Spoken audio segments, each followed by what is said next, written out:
Good evening. Hello, everyone. Welcome back to Dragon Age 2. Set this time to continue along where we left off. Keep going through what should be actually advancing the main plot somewhat. Hey, Kevin. Good to see you.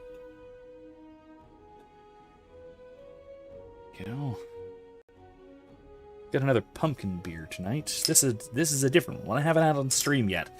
Still got my old reliable Students for Liberty bottle opener. Good organization, good bottle opener. In any case, this is the a different pumpkin ale, another pumpkin ale, the Night Owl. Still from Elysian. This one was pretty good, but it was, if I remember correctly, because I had one of these, a little less pumpkin-y. Oh no. Correction. More pumpkin-y. I was mixing this one up with the other one. That's unbelievably pumpkin-y. That's very pumpkin-y. But it's that sweet, almost pumpkin pie kind of pumpkin-y. It's not. It does have some of the pumpkin spice admixture to it. Unlike the, I will say, unlike the coffee ale we had on Monday. This basically tastes like a liquefied alcoholic pumpkin pie, crust and all, what with the grains and beer. It's a good one. It's a good one. Oh, hey, whoops. Wrong one. We were there. My bad. I saved at the wrong spot, you see, because here's what happened. You remember last week, I was deeply concerned. There we go. I was deeply concerned about a particular little bit of dialogue from Meryl. When you talk to Emile de Lancey, the incel mage, I guess you'd say, from that one quest, when he mentions something about a bar thought, quote, making him a man, Meryl says something along the lines of, I don't think she can make you a man. That has everything to do with having the right bits in the first place. And I just thought, how based Meryl. And but it didn't show up. The line didn't show up, so I had to go back through, switch my party around, only take Meryl with me for that conversation, re-record it. You can find that little exchange. I wasn't able to find it recorded anywhere else on YouTube, only in my recording, which is on the playlist. So I'll put a link to that in particular in the description when we're done.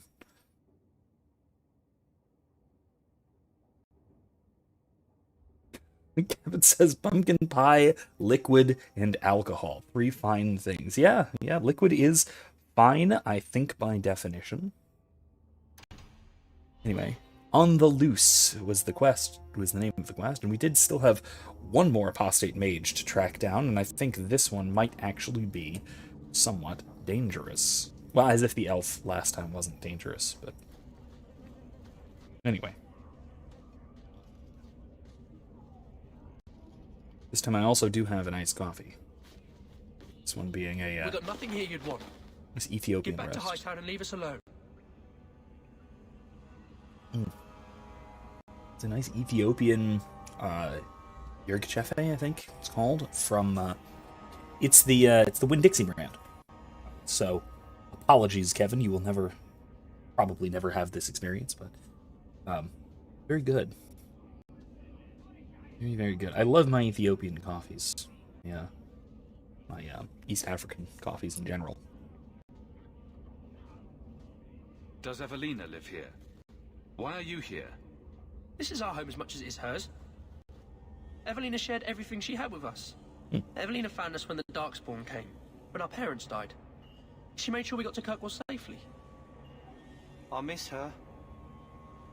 But when she went to join the Circle here, they called her apostate for leaving the tower in Ferelden. They locked her up. Oh, that's not great. You came from Ferelden? Yes, until we got here, I thought we were the only ones who had survived. Well, no, hello. I am also from Ferelden. Howdy. Hello, fellow countrymen. In the world? Oh, there we go. Dropped a bit of incense. Anyway. Don't you have any other family? Everyone died in the Blight. Evelina kept picking us up, new children every day, everyone she could save. It's just downright heroic. Do the Templars know you're here? I don't care. They only want Evelina. Typical. Didn't she want to stay free with you? She didn't want us to be stuck in Darktown. She wanted to give us a real life. She thought the Circle would help her, but they just locked her away. Oh man, Kevin! Kevin says, I broke down and got the Skyrim Anniversary Edition, lol. I haven't. If you tell me where Evelina is, I'll try my best to help I her. have vaguely thought You about can it. trust me. Probably not. No one can help her. The Templars made Evelina angry. They made her change. It wasn't her fault. When it was over, she was ashamed. She ran into the tunnels and hid. Shut up, Cricket. Don't tell them that. She's in the sewers, child. You can't go there. She'll know we told you and she'll be angry at us. Angry? I didn't like when she got angry. We have to hide. Cricket! This is a very bad sign. In the world? Loyalty of the Prince? Oh, hey, I got Sebastian's loyalty. Nice. Okay, cool. Alright, let's go and see if we can find her. Yeah, honestly, I have never bought Skyrim. Erica did. When it first, more or less when it first came out for PC. And we both have basically just played the same copy on our sort of shared Steam. And that's about all. And it's turned out fine. So I didn't actually I never actually wound up getting Skyrim. Never buying it, at least.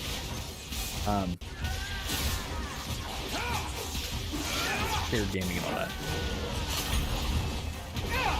Oh, bonfire.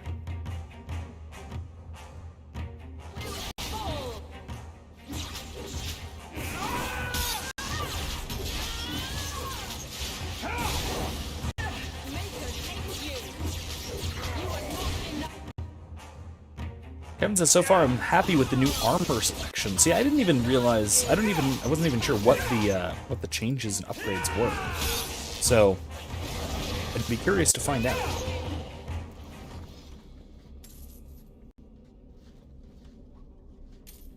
I would say, now I would ordinarily say, hey, it's Skyrim, listen, any changes you want changed can be done with mods. And that is true, technically. But at the same time, the better vanilla is, the less modding that you really need to do. Oh, jeez. More of them! Wonderful.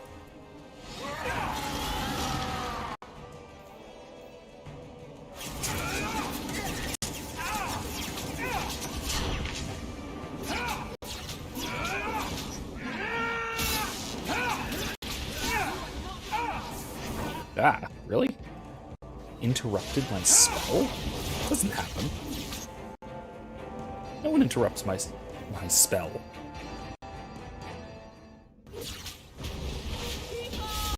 If there's over 10 years, I've probably spent $300 on Skyrim alone. Oh, God. Ooh, I'm not doing so hot. Okay, hold on.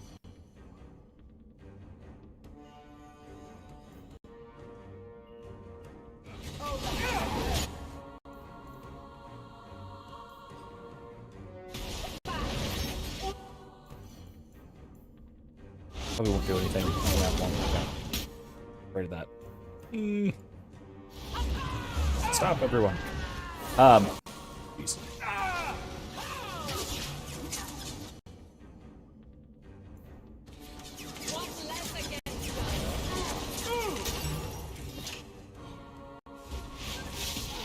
Don't get me wrong, I always have really liked Skyrim, basically since it came out. I never got too far into any of the other Elder Scrolls games, really. I never finished Morrowind. Actually, I never finished Oblivion either, actually. I haven't actually finished Oblivion, now that I think about it. But I have played most of Oblivion. I just never got around to finish it, just because there was all sorts of stuff going on, basically like Skyrim in that respect. But yeah, I'm one of those normies who basically got into the Elder Scrolls with Skyrim. And, never really went back to the older ones, at least not in any thorough or systematic sort of way. Oh, great, this is terrible. Where's the everyone stop moving option? The thing? Yeah, that.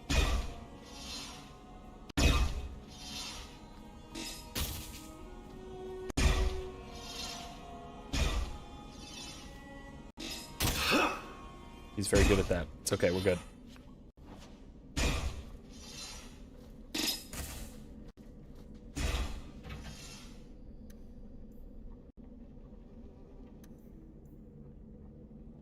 Come here, everyone.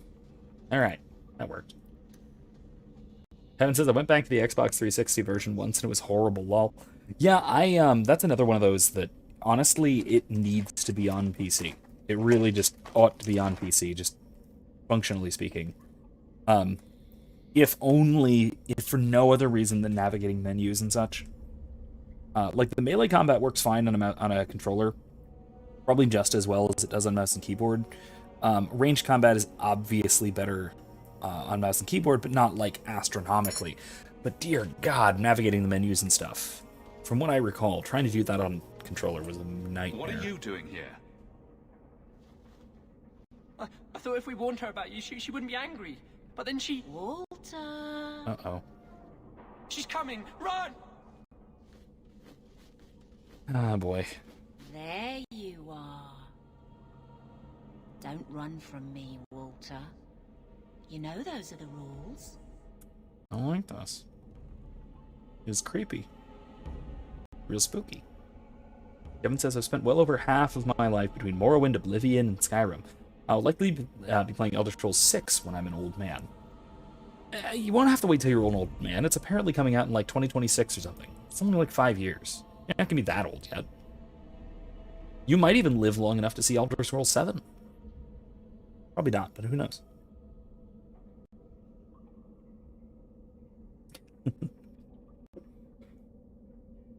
I mean, at the rate that they are slowing down, if the gap lengthens like it did between Oblivion and Skyrim, and now Skyrim to 6, oh boy, oh boy, oh boy, are we in for a wait? Because there was, what, 4 years between Oblivion and Skyrim? Because it was 2005 to 2000... Oh, wait, no. Oblivion was 2006, right? 2010? And then 10 to... If it comes out in 26, that's 15 years. So that's more than triple. So that means we'll have to wait another 45 to 50 years for Elder Scrolls 7. I think we can hold out. Funny. In my house, we always felt running away from violent madwomen was a good thing. These are my children. You and your kind abandoned them. Technically, yes. You're Ferelden, like us. But you feast on sweetmeats while your people starve in the Undercity. Also technically, yes. Spit on you, traitor. And on the pathetic Templars that sent you. Kirkwall should be mine. Then my children will have a whole city to play in. I don't like that. No.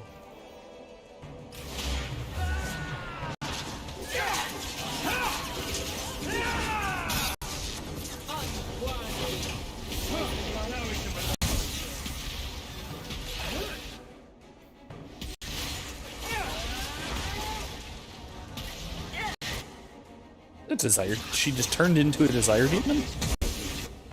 That's not right. This is very strange.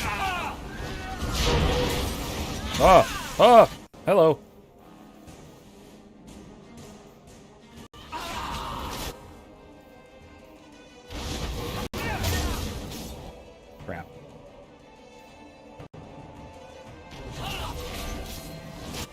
That did nothing. Okay. I mean, maybe not quite nothing. I don't understand. There we go. Evelina loved us. She saved us. Why would she try to hurt us now? Evelina would never hurt you, child. That was a demon. Remember her as she was. A brave, kind, loving woman. I'll try. That Pray for child her there soul, looks child. precisely between The Maker may 16 and have 40. mercy even now. I just don't know what we'll do now. Yeah, that child looks precisely between 16 and 40. I have to say that that BioWare is not spectacular at making young adult or like teenage, like adolescent faces and such. It's not very good. Not very good. They just come out looking like disturbing adults or disturbing children, or in this guy's case, very much both. But yeah, here's some money. I mean, Ferelden's got to stick together, I suppose. Take this, and use it wisely. Thank you, Miss Eyre. I should go buy some food for the others. They've been hungry for a long time. Right. Leveled. Hooray. Alright. So.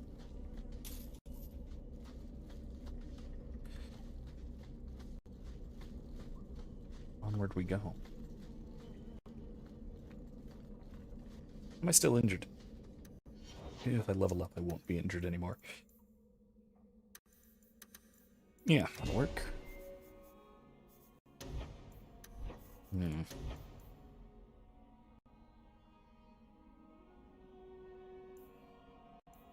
See, this means that I really need to get a fire staff.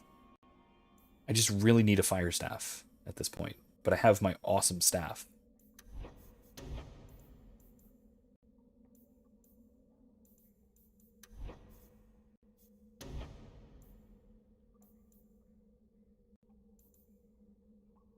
Let's go with giant gravitic ring. I like gravitic ring. It's a really nice spell. New rune design. Cool. Alright, anyway.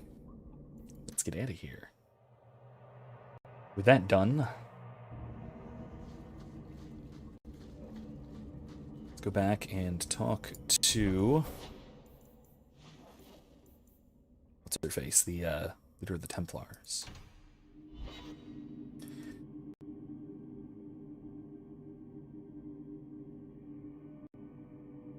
Kevin says, one of the priests I know keeps hinting to, I should have waited to read that. With the Knight Commander. Please don't start with that. I'm not a Templar. I'm the captain of the guard. We arrest burglars. The Knight Commander never gives us a thought. Grand Cleric Elthina is worried about her. She's stopped taking the Chantry's advice. Her job's not easy. Certain forces in the city are allied against her. Clearly our Understandably. Templars need strong leaders. Until something changes, that's Meredith. And we must give her any support we are able. Really, though? I don't know about that. Oh, okay. So Kevin's... There we go. There's the rest of it. Kevin says, one of the priests I know keeps hinting to me about the priesthood. I could see that. I could definitely see that.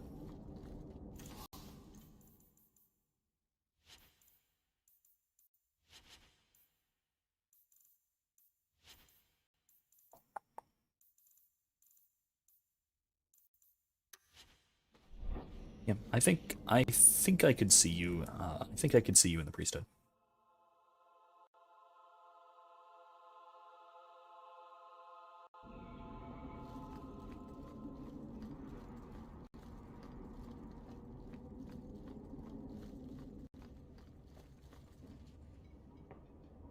I'm led to believe that both Huon and Evelina are dead.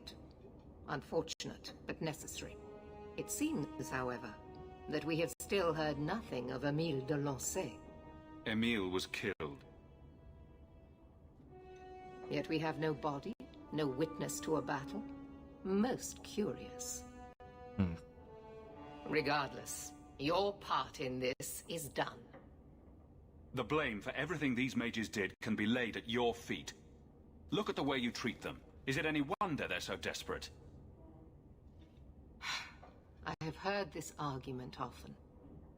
And it's not worth considering? Maybe they are not corrupt.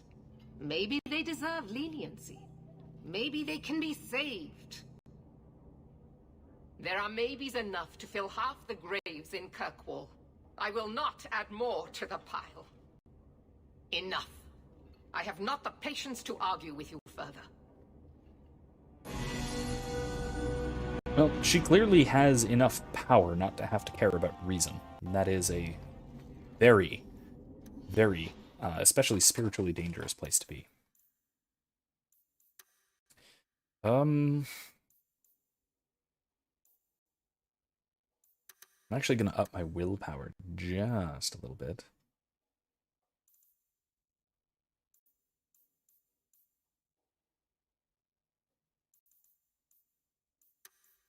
Yeah. And says, I'm worried that I might be too headstrong to be good at vows of obedience. My big fear is being placed under a crummy bishop. Well, I mean, I'm no spiritual director, but mortify that.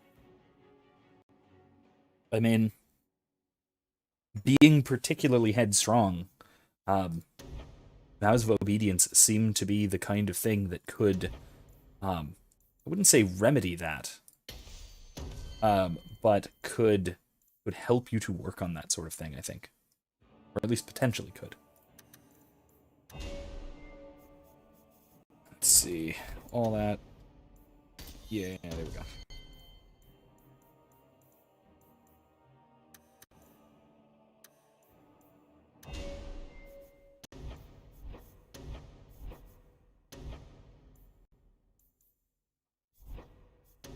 I want rush.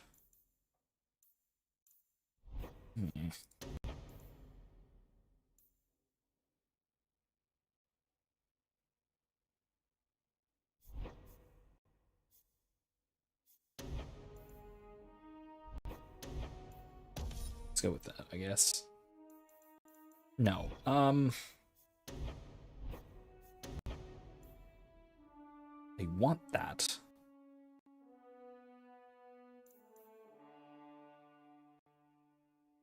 Would never use it. Let's go with evade. I'm not focusing his build, like, at all, but it's alright. Alright. Yeah, I think that, the purpose of, as I understand it at least, the purpose of, clerical vows of that sort, things that are taken on voluntarily, is for it to be entirely and in every way contrary to I would say your nature, but that's not right. Your personality, maybe, but it's something deeper than that. Your innate tendencies, maybe. You've had luck on your travels? Mm-hmm. A new letter on your desk awaits your attention.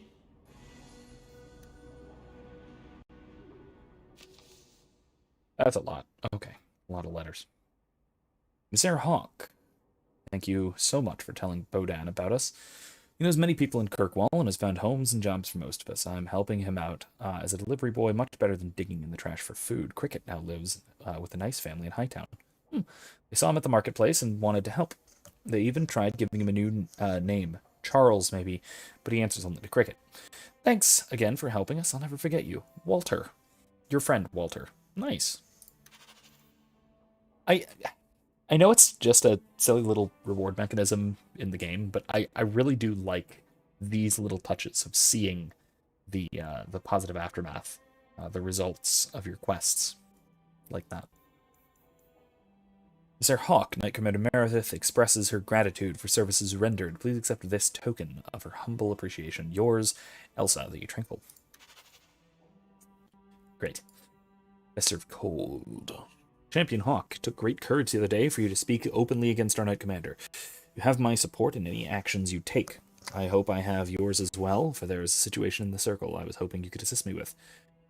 Please meet me at the gallows. Meredith has confined my mages to their cells and forbade me from traveling further than the courtyard. I appreciate your service and discretion. Sincerely, First Enchanter Orsino. That's troubling. I hope he's not going the Anders route. But who knows? Now, all that said, I do see the danger of that as well. The threat of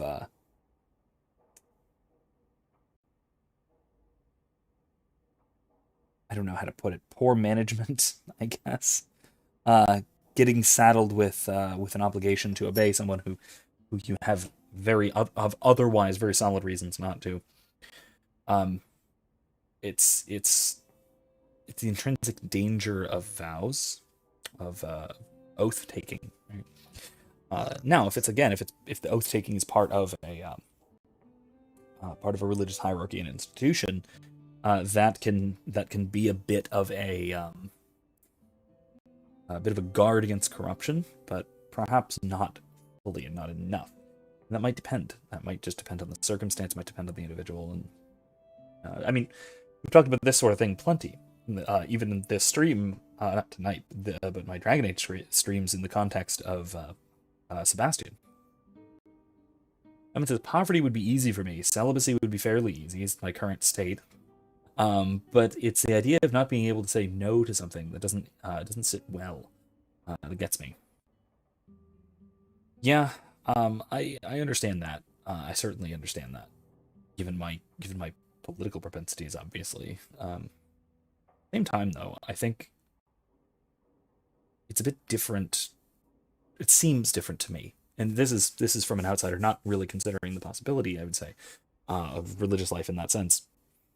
That the religious aspect of it changes that around, changes the calculus a bit. That it is in that case, even if it is something that doesn't sit well, even if it is something that you wouldn't ordinarily do, even if it is something that you do not think is a good thing, either for you or otherwise, so long as it isn't destructive, so long as it isn't sinful, and I don't think it would be in a case like that, then it can be offered as a sacrifice. Then it can be genuinely a sacrifice. It can be a kind of a sacramental prayer, if you want. And given the religious dimension of it, that can be there can be something redemptive about something that is otherwise one wouldn't ordinarily do, let's say. Food for thought, and again, I see your concern, I really do. So, I mean, especially given,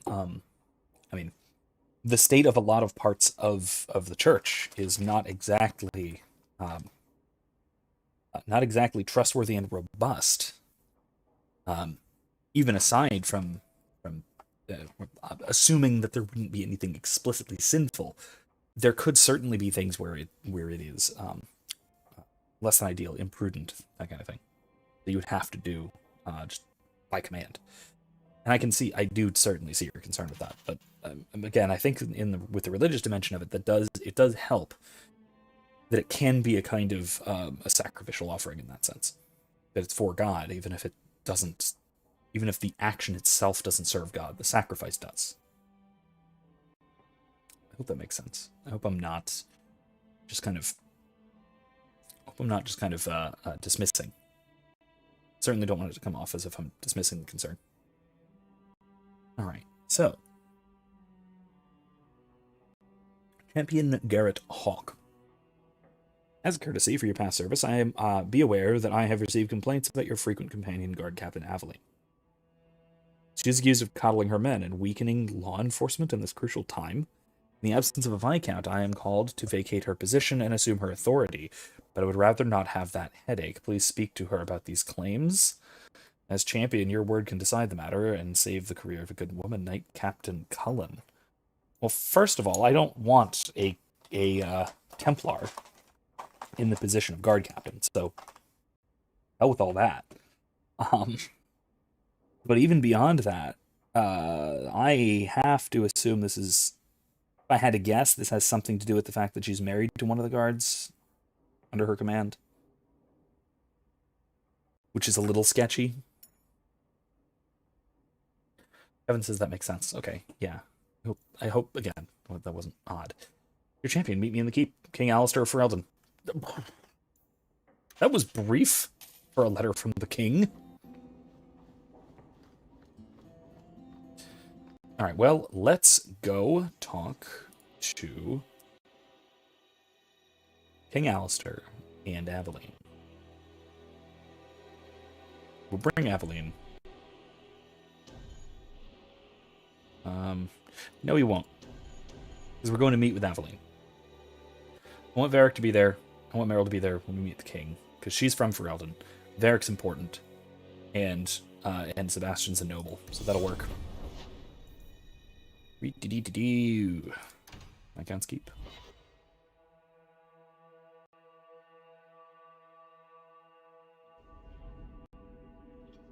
Let me guess.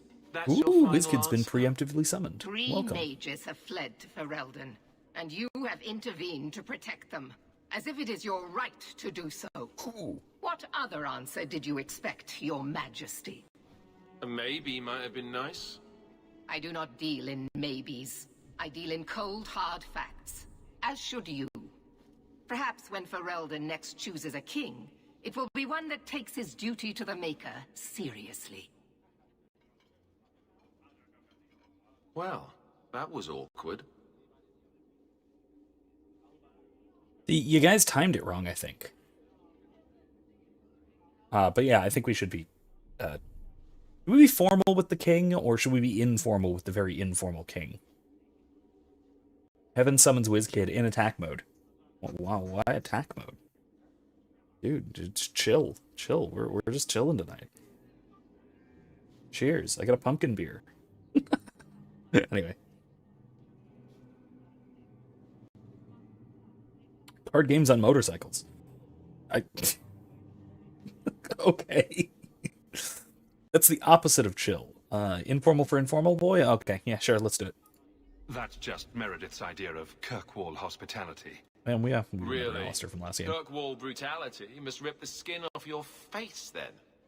This is the Champion of Kirkwall. Right, I'm Alistair. King of Ferelden. And this is Tegan, my uncle. Sort of. I'm actually Tegan. I'm only sort of his uncle. I was hoping we could talk. Would have been better timing before being emasculated by Meredith, but I'm not picky. Okay, there's more chance of card games on motorcycles.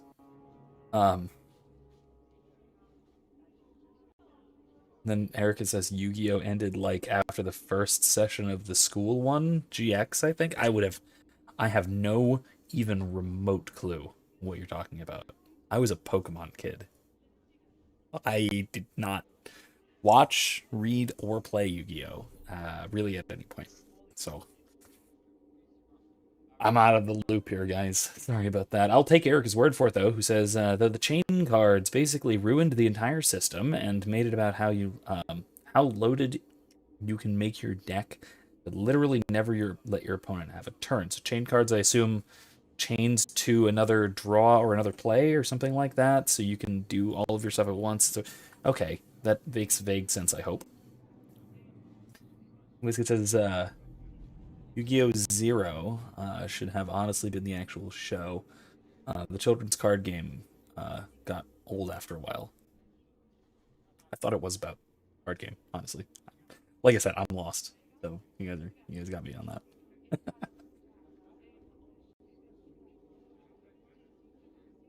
See, here's the other thing. It's very easy for me to appear old and out of touch so that my students respect me as an elder rather than as a peer if I am actually old and out of touch. Things are looking up. It's not often I get called on to meet with foreign leaders. I know you came here from Lothering, a Ferelden refugee that did well for himself, against all odds. I have to admit, I was hoping your influence in Kirkwall might be of use. Things haven't been going well with Orlais. Without a Viscount here, however, there's only the Knight Commander to deal with. Is there to be a war, then? I hope not. You're more optimistic than I am. Empress Celine is doing her best. Orlais isn't the most stable place right now. What's happening in Orlais? Oh, the usual. Attempted assassinations, uprising, fancy parties with stinky cheeses. Apparently, some Orlesians think it would be grand to get their lost province back. Well, we won't let them swoop down on us, will we? That's right. Swooping is bad. God damn it. That was just fucking fan service. That was pure fan service, that line. That had nothing to do with the context. That had nothing to do with Alistair being Alistair, even. That was just because that was an iconic line from Dragon Age Origins when you meet Morrigan. And the devs are just like, you know what? Here you go. Here's the line. Swooping is bad. Jesus.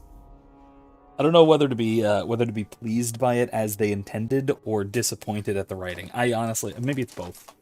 I like it for really, really hammy, ridiculous reasons.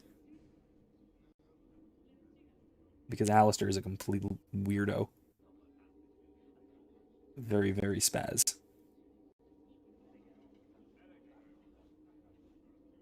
Anyway. Biscuit says you've clearly never seen Little Kuribo. Nope. Which is a shame, because it's one of the original YouTuber bridges that really took off. I have not. That is correct. I assume that's Yu-Gi-Oh! Abridged. A lot of your people fled to Kirkwall, you know. I know. I wish I could have helped them. Their blight devastated the kingdom, and afterwards, well, it hasn't exactly been peaceful. They're welcome back, of course, as are you. But after so many years away, would you still consider it home? No, Hawke is very much the champion of Kirkwall. He's got family roots here. I feel like this is his place, more so than Ferelden. Kirkwall is my home now. I understand. Ferelden's loss. You were having an argument about mages? Yes, well, apparently I don't feel the same way about mages as the Chantry does.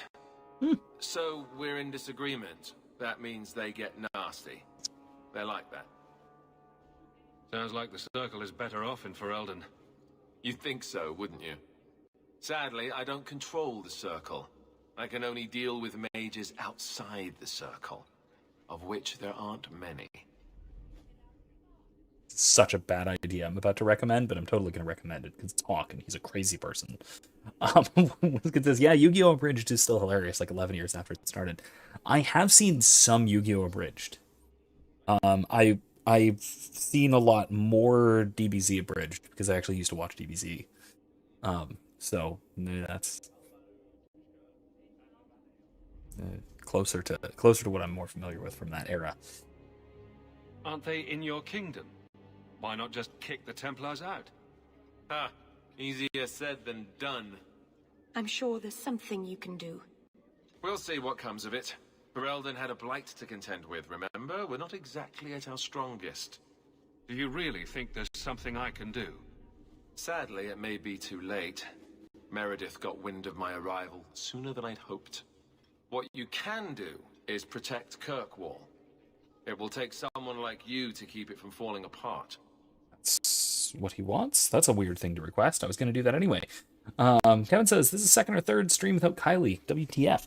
I was just informed, in fact, that Kylie has a great deal of papers and such. You know, papers for classes and such. So, won't be making it, unfortunately. You know, life obviously comes first. Though I ought to mention to make sure that she's taking some time off and relaxing a bit. Although I believe she probably is. This is not, I'm sure, most people's only way of relaxing. Thankfully, if it were, that would be troubling. But yeah, I also I have well, another thing I've been keeping an eye on over here is the. Just in case I wind up getting more frantic emails from students, given that I also have an assignment due in 2 hours and 20 minutes. By I mean my class, not I. But yes, I do. I certainly do. That should be. I actually have been. It's been a quiet day, surprisingly. I actually haven't had to really speak with any students about it since earlier this afternoon, which is surprising. People are getting along well, more or less on their own. Pretty proud. Whiskey says, see, yeah, I never could get into Dragon Ball. I never get into the Yu-Gi-Oh card game either, but damn if I couldn't, if I didn't love the show. Because, you know, ancient Egypt. So why it's like the pyramid thing?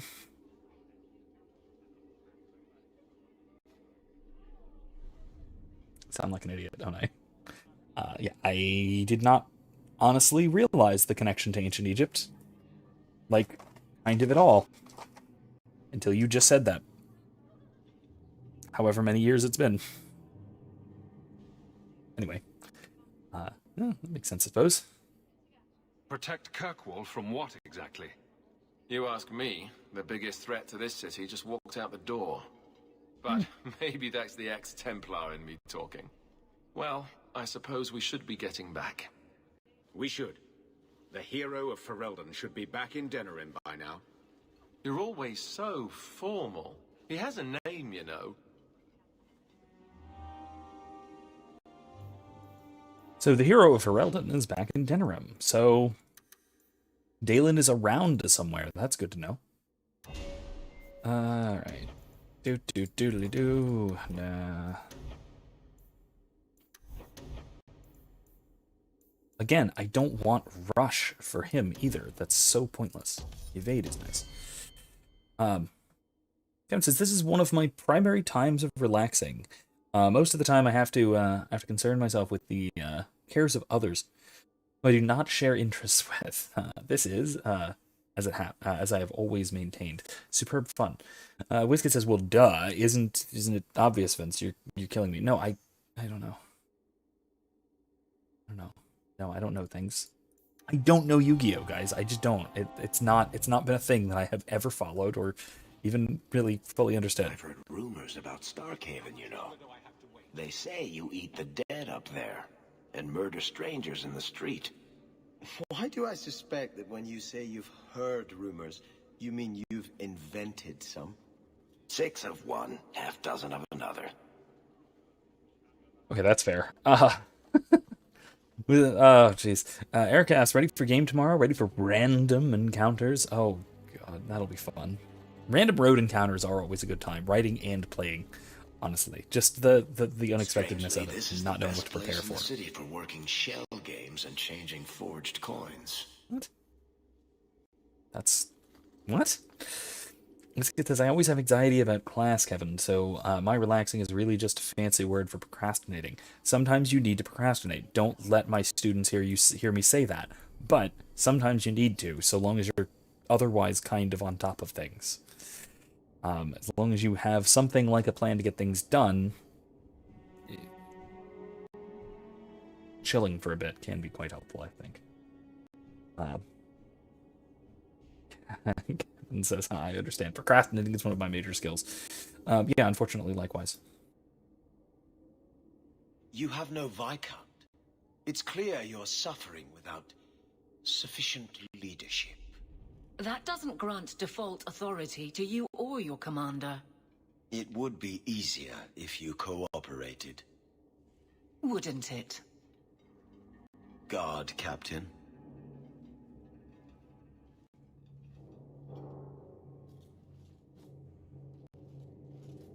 Are they going to do the zoom in on the face thing again? Because that seemed like a moment for it. Yes. He's been hounding me. These Templars strut around as it is, but now it's just out of hand. Yeah. Not going to be a dick. Not going to be a dick.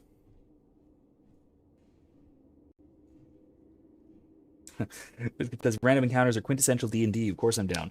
Yeah, and for Saturday, and I apparently... Somebody fill me in what's going on for Saturday. I assume we're playing, but...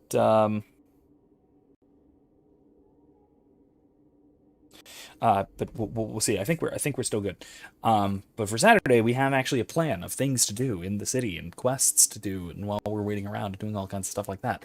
If you're looking for random encounters there, it would be more along the lines of on-the-road things, so stuff that's outside of the city that takes you along to other nearby-ish places.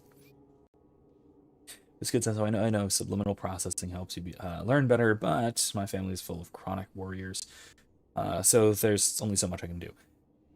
Yes and no. It also, on that note, I also have actually found that it is very useful in a lot of cases to actually step away, not for subliminal processing reasons, but simply to give yourself a new perspective when you get back to it. One of the best pieces of advice I've ever gotten when it comes to writing, especially writing a paper, and it's advice I pass on to all of my students without fail because I think it's very, very important. It's very, very useful advice. Is to finish at least a full day early. And then if you finish a full day early, you go at least overnight. At least overnight. Ideally, at least 24 hours. Ideally, 2 nights. Go a full wake up to go to sleep day, not even thinking about your paper. Whatever you're writing. Just step back from it entirely. Then the next day, time permitting, then go back and review. Proofread, check things over, revise, edit, rewrite, whatever. Because when you go back, when you take a step back from it and come back in, when you go back into it, well, by converse. So if you just read it and try and proofread immediately after you finished, your mind is going to be filling in details, is going to be filling in the blanks. So if you screwed something up, if you said something unclear, or if you made a typo or whatever, then while you're going through, your mind is going to be filling it in. So if you said something that isn't clear, you're going to know what you were intending to say, so that's how you're going to interpret it. However, the reader won't. The reader will not be able to just do that like you will because they didn't write it.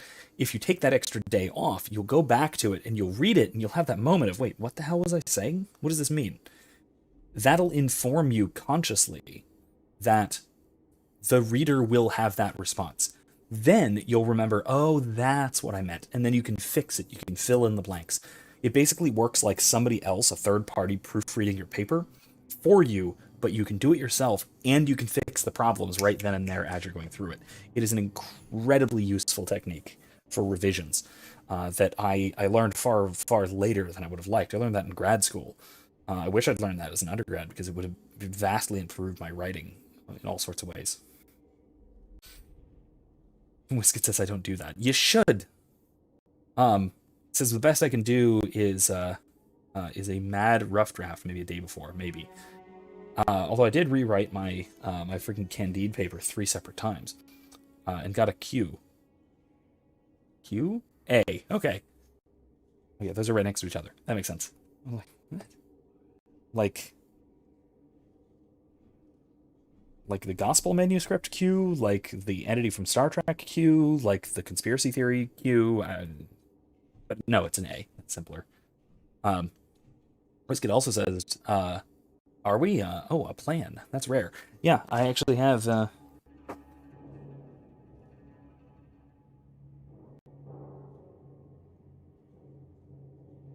notes of what's going on. We're planning. You've got the opera, invited by Mert. You've got the, Q for quality. Yeah, that makes sense. You've got the opera, invited by Mert. Next is a holiday, God's Day. You've got the quest, which is, oddly enough, inspired by something in this game, having to do with Aveline, of the guards getting ambushed, some kind of internal affairs matter that you guys would be going to check out for the City Watch. Then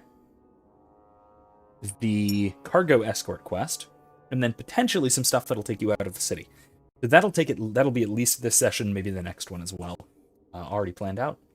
So, hooray. That's nice. Good coffee. He could be fishing for a less strenuous position here in the barracks. Well, he won't be getting one from me. That's not what Colin has heard. What are you talking about? Wait, what? Whisket says, God, I wish I could get a Q. I've definitely worked for it with Candide. Perhaps I misjudged Voltaire, lol. Wait, Q, is that like the new version of S? Oh, by the way, another stupid note that a stupid little pet peeve of mine. You know, like the tier ranking lists that's mostly on the internet where it goes from S down to D? Why doesn't it just go A to F?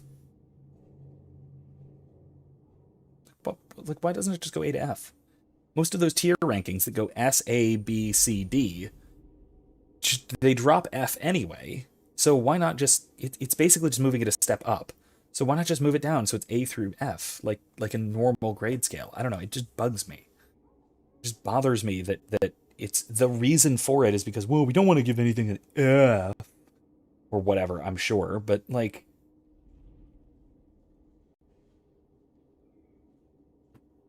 But it's the same thing. The D is the same. I don't know. It's another one of those things where I assume it's political correctness run amok. Either that or it's Reddit's fault. Or both. That you coddle your men. It's all lies, of course. But it's out there. No wonder the lieutenant That's was her harassing specialty me. for dumb.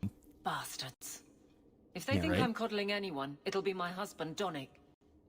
You and I will intercept his patrol tonight. Then you can see for yourself if I'm coddling him, or any in my command. His kid says, blame the weebs. Is that where it's from? Is this from, like, anime rankings or something? Alright. I'll take your word for it. I tend to blame the weebs for a lot of things. I like Wizkid says I like S tier, lol. Or Lamau. Makes it nice and quirky. Why not just A? A tier. It's like top tier is A. Just go with that. Jesus. Gotta be weird. Kevin says F is for respect. That's only if it's on a keyboard. It's not okay, actually that's not true. Grade F to pay respects for a student who failed. It's specific to the weebs. Like the weebs as people, not having to do with anything anime like. I'm confused.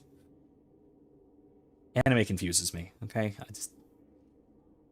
I'm a Westerner. I'm deep down, I'm very much a Westerner. At heart, at soul, at spirit, at mind, all of the above. At body, look at me, I'm white as all hell.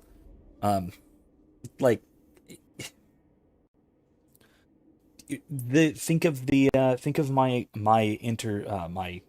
interactions, various interactions with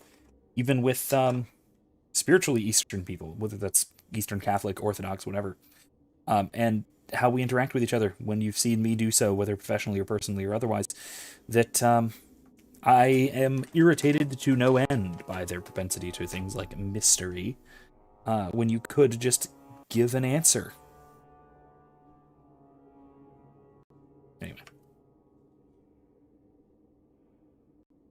Wizkid says it's from games like Devil May Cry and those types of games where you can get rankings for how well you do. I thought it might have had to do with like MMO equipment. But those are colors, aren't they, typically?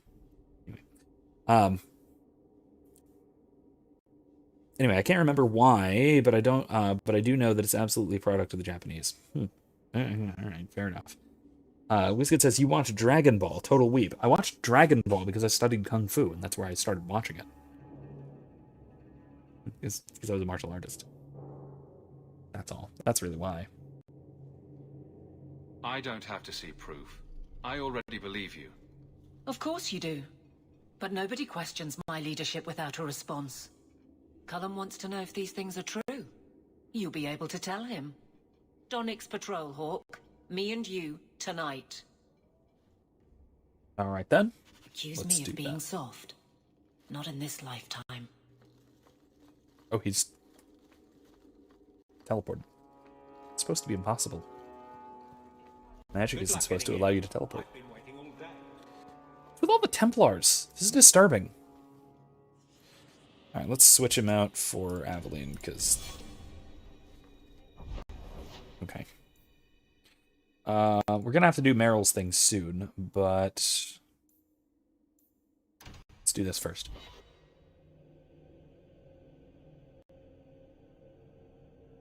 Although that is fair, I given my background in Chinese martial arts and the study that I've put into that sort of thing, even the philosophy surrounding it, I guess I do have at least some Eastern Donnick will be on this knowledge. I know you wouldn't send him on a boring patrol, not you. Ah, hello.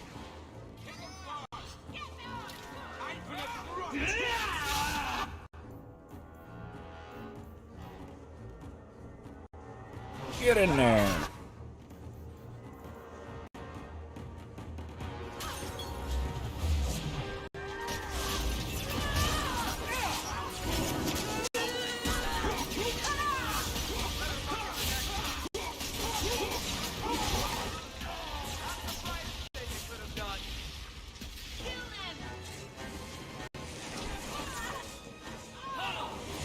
Oh, hello. What's all this about?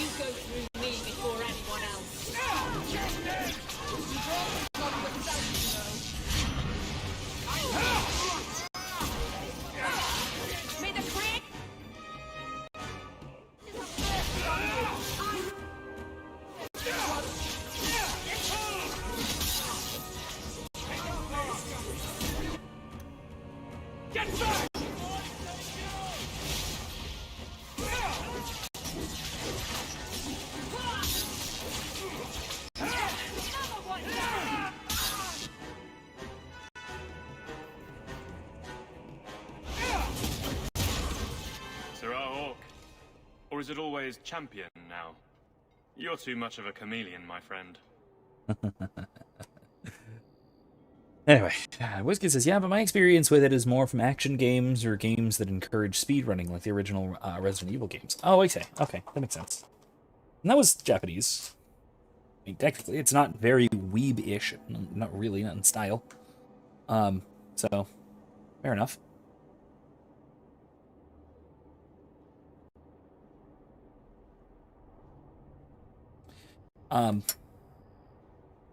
Kevin says, so you're irritated by mystery. Couldn't the assertion of mystery be more a purposeful practice in humility, even if an answer might be given?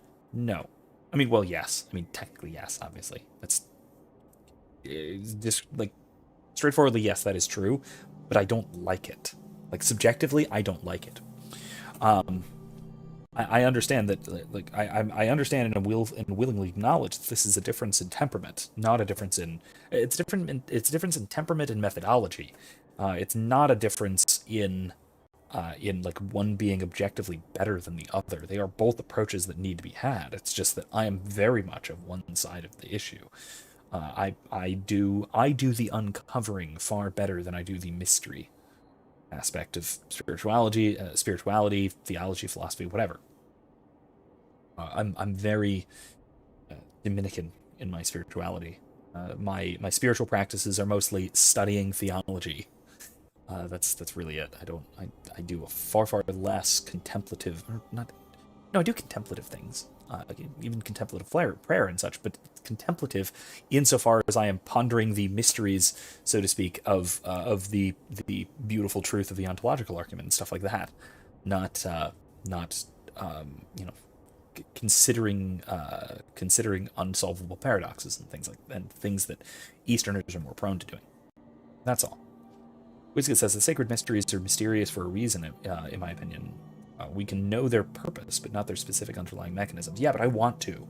And I think that pursuing answers to unanswerable mysteries, and this is following John Paul II, in Fides et Ratio, which you haven't read, you should. That this is following John Paul II, Fides et Ratio. I think that trying to uncover even unsolvable mysteries is a good thing, is a very useful exercise for both spiritual reasons, because it is an attempt to rethink, to re-experience and re-understand what the divine intellect has placed into the world. Even if it can't be understood by finite minds, it is still walking down that path, so to speak. Further, you can also discover other things along the way. In addition to being a spiritual exercise of uniting one's mind with the divine intellect in our own limited capacity, it's also a way of discovering other things about reality, which is its own good thing. Excuse me, entirely separate from finding full answers to the actual mysteries that we're pursuing. I didn't expect to find you so deep in bandits. A good day, to be sure. I'll be sore tomorrow, but it was my choice. Tell me what's going on. It's all right. Go ahead. Every guard chooses the patrol they want.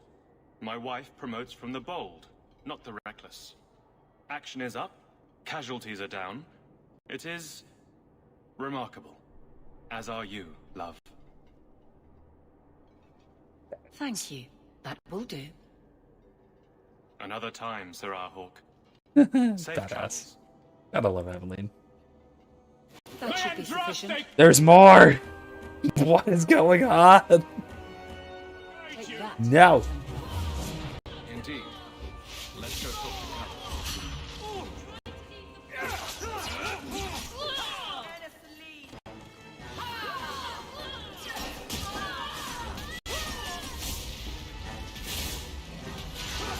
My goodness, that was exciting. Still just raining fire over there. It's wonderful.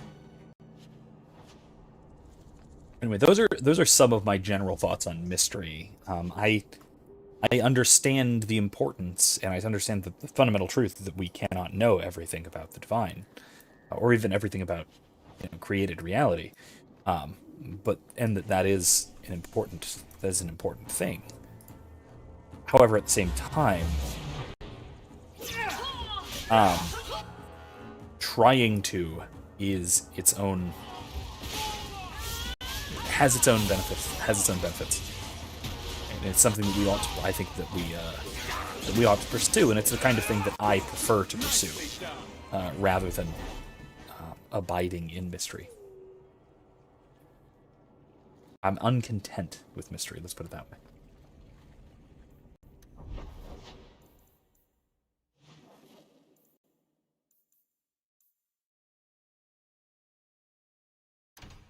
Yeah, let's finish this one up before we talk to Orsino. I don't want to talk to Orsino yet, because that's advancing the main plot, and I want to do the thing with Meryl first.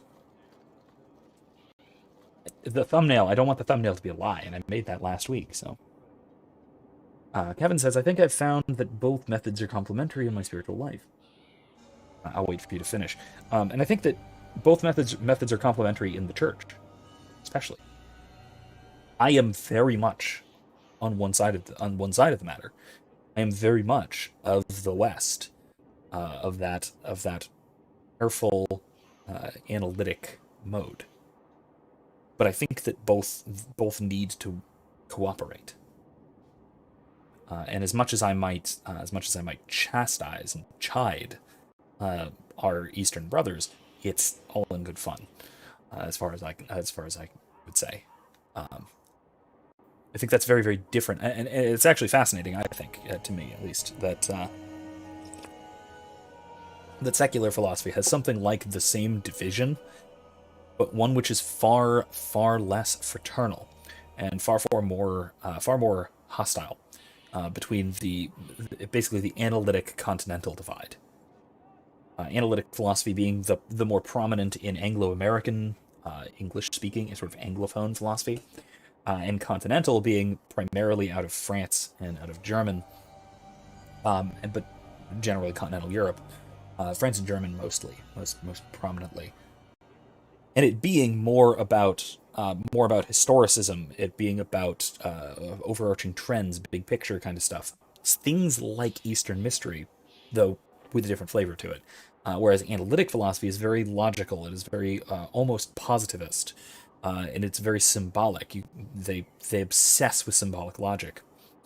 I hate that distinction. I pox on both their houses. I don't like partisans of either side of that particular dispute.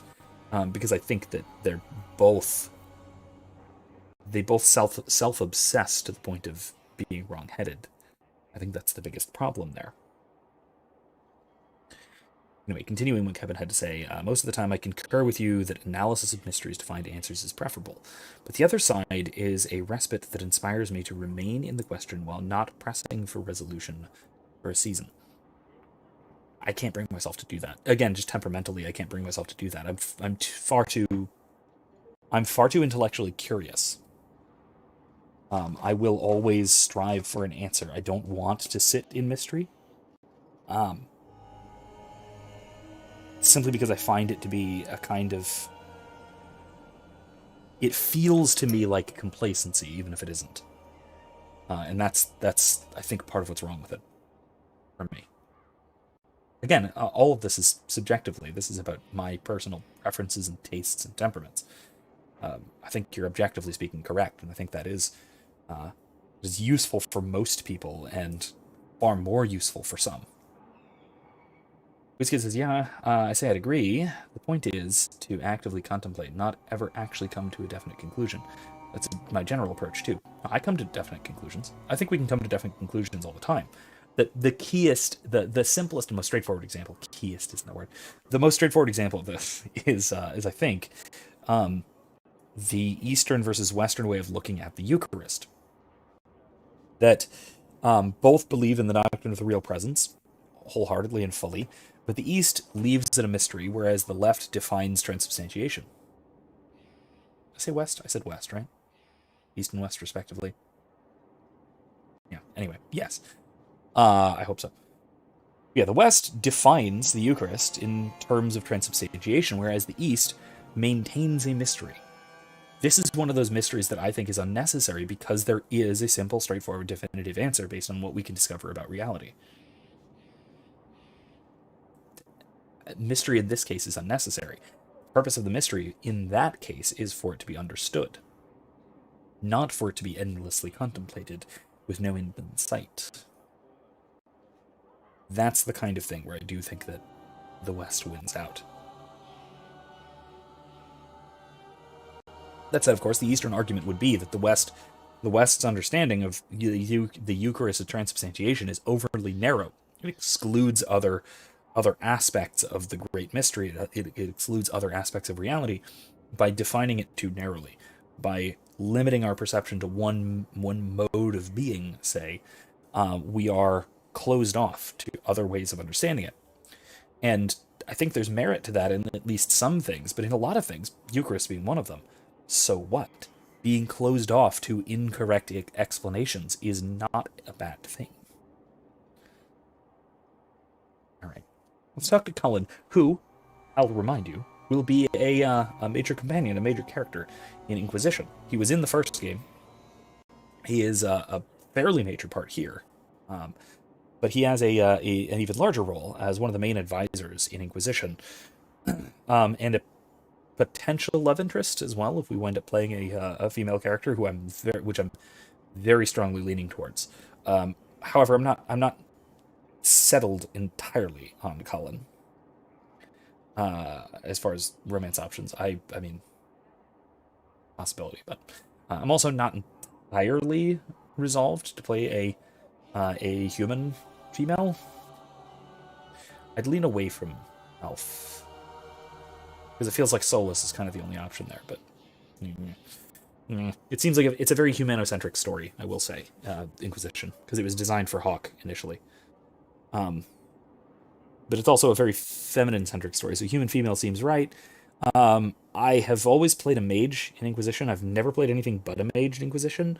But if I'm playing someone who is very, very devoted to the chantry, then a warrior or rogue might make as much sense, at least as much sense. I don't know. I'm open to suggestions, guys. If somebody can convince me, play one class, especially one class or the other. Or if you can convince me to romance Blackwall. That's actually a good story, by the way. There's a good story. There's a good story there. He's a really interesting character as well, if you're not familiar. Anyway, Whisket says, well, maybe some things we can fully comprehend, but others are more complicated by nature. And because of that, we can't fully articulate them. Sure. That's true. It still bugs me that that's the case. I still want to fully comprehend them and fully explain them. Even if I can't, I'd still like to. That's more what I'm getting at here. Champion, and you are with the captain. None too We happy will in about heaven. the accusations So there's against that. her, I'm sure. You could say that. Actually, that's a thought. I actually don't know whether there is a doctrinal difference here. As far as I know, most Western spiritualists, most of the Roman Western Catholic tradition, says that we will have a full and direct, immediate apperception of God's divine essence.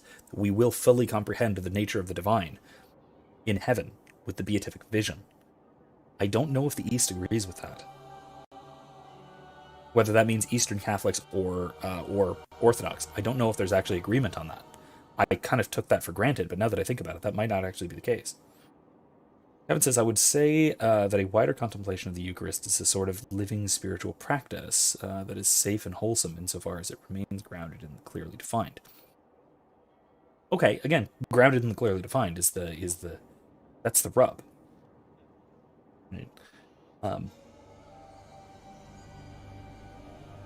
Eastern Orthodox and even Eastern Catholics have this tendency to deny transubstantiation as wholly insufficient, not just that there are other aspects to it that we might understand further, but that transubstantiation is an incorrect way of explaining it because it doesn't fully capture it.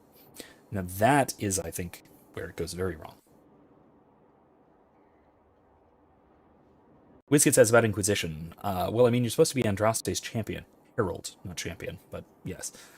She's a girl, so being a woman would make some sort of sense. It really does. It really, really does. It's also that very feminine heroine type of archetypal story far more than it is the hero's journey. So it does make sense to play a woman in Inquisition. Which is another shame, because I always kind of also wanted to do the romance arc for Cassandra. Because Cassandra is great in general. Great character. And the romance is adorable. I've seen enough of the conversations and stuff. So, but oh well. Wizkid says, well, yeah, after we're in heaven. Here on earth, though, some things are and must necessarily be forever just out of grasp. Yeah, I think that's right. Despite me wishing that weren't so. That's, I think, what I'm getting at. Like I said, I think that's what I'm getting at, is that I wish that weren't the case. I wish I could grasp everything. And maybe that's the hubris of being an academic. To be fair, I just got done lecturing about that on Tuesday. That we academics tend to have this bit of intellectual hubris that we not only want to understand everything, but we want to ourselves discover everything. And there being something that we cannot comprehend ourselves tends to get on our nerves, or perhaps present itself as a sort of threat as we perceive it to our assumed identity of scholarship, scholarly. I'll note, this is, I think, the reason that, for example, that Dr. Jordan Peterson had such a hard time grasping onto anything like a proper religious life, religious tradition. He says he acts as if God exists, but I don't think he goes to church. Not regularly. So I don't think he actually is acting as if God exists. Anyway. It's another great example, I think, of the usefulness of, say, Pascal's wager or Pascal's discourse on the machine, which I'll put that my lecture on that as well in the description. If you haven't seen my lecture on Pascal, or my lectures, I have two of them on Pascal, I highly recommend, because I do think that they are very relevant to this kind of discussion, this willingness to admit that there are things that we do not and cannot ourselves understand, or at least discover. That we need to make a kind of act of faith, that we need to allow ourselves to be persuaded. Wizkid says, it's like me and my obsession with worldly magic and spirituality. That's true. Yeah, those realities exist, but they're all ultimately subservient to God. Because of that, we Christians can essentially... Oh, sorry, I should have waited until you finished. Let's see what you have to say here. I saw no evidence to support the claims against her. As I suspected. Then why press this? Some feel that the solution to the current crisis of leadership is to consolidate authority. Well, he disagrees. As long as these complaints continue, baseless or not, they will serve as justification for eliminating the position of guard captain. It would be the simplest fix, whether or not I agree. Anyway, so Wizkid continues, because of that, we as Christians can essentially disregard them, though through Christ we no longer need magic or sacrifice or fairies of the old gods. Yeah, and I mean, powers and principalities, to use Christian terms, for the same things. These things still... The supernatural that is not simply God almost certainly exists. Not almost certainly exists, at least to some degree. Now, the degree might vary. There might be anywhere between there are just angels and saints answering prayers to there are a plethora of things beyond our physical comprehension, things that are non-physical, that sort of thing, whatever. But that again, it's strictly speaking natural insofar as it is created. It's part of the created order. That's the case with this context, right? With Dragon Age. I think this provides a great example of the kind of thing you're talking about, that magic is what we would call supernatural, but in the world of Thedas, it's not. It is a product of the Maker. Even the Fade, the land of dreams, is what we would call supernatural. We, meaning modernists, right? Materialists would call supernatural. But it isn't. It is the domain of the Maker. It is what is created by God. So, supernatural in this context, right? Now, in the modern materialist context, supernatural just means spooky. Whereas in the proper medieval context, so what Aquinas would mean by supernatural is direct divine intervention contrary to the laws of nature. Miracles. That's it. Just miracles. Not even non-physical action by separated substances. So angels and such. That's not supernatural for Aquinas. Your chair moving across the room because a spook moved it, because there's a poltergeist, that's natural on the medieval conception of things. The natural created thing doing what it naturally does. It's naturally capable of doing. Wiskin says, I don't really think that Jordan Peterson knows.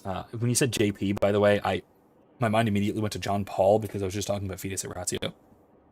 Excuse me, but I in the context, I know who you're talking about. Anyway, I don't think Jordan Peterson really knows how to believe in God like he wants to, but he doesn't grasp that act of faith required to follow and worship God despite being ultimately flawed and sinful people. Yeah, God, he just needs to read Pascal, honestly. I don't often recommend Pascal to a lot of people who are like on a spiritual journey. I'm much more likely to offer Aquinas or Anselm or Augustine. But in his case, he is already a pragmatist. He's an American pragmatist, which is the position that flows directly from Pascal. Directly from Pascal. We go from Pascal's France straight to American pragmatism through people like William James, and then up into the early 20th century psychologists. It is very, very much in the same tradition. He needs to read his Pascal, particularly the Discourse on the Machine, which is where we find the wager, but the rest of it, not just the wager. Read the rest of it. He needs to read it very carefully and think about it. That's the part where we get into the whole live as if you believed, and you will come to actually believe and understand. Wizkid said about the supernatural thing. And that's freaky, but I guess Aquinas being Aquinas, it makes sense. Yeah, I mean, natural for Aquinas, and this is true for all of the scholastics. Going back to Augustine, I think, natural means part of the created order. Natural-supernatural distinction is the distinction between the world and God, not material and immaterial, like we would. Because otherwise human beings would have to be considered supernatural. We're not. We're natural creatures. We don't even have a supernatural aspect to us, but we have an immaterial, non-physical aspect to us. There you go. Perfect example, I think. Erica says, when people say JP, I think about my old laser tag manager. Yeah, okay, now you got me there. I out loud, certainly. I do too.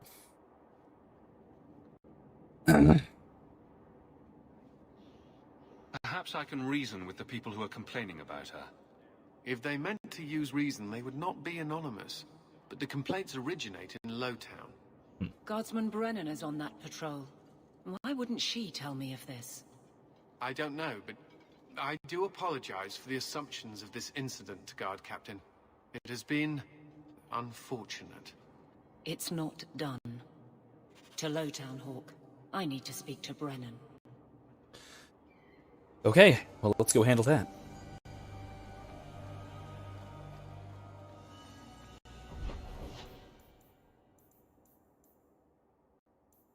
At night?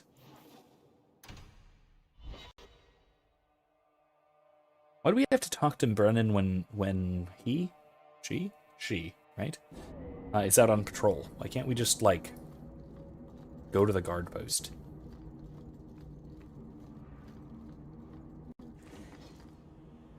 By the way, WizKid, I hope that you are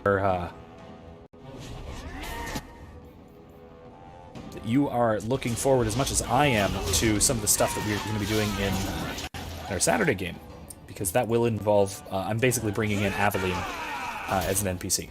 So, look forward to that.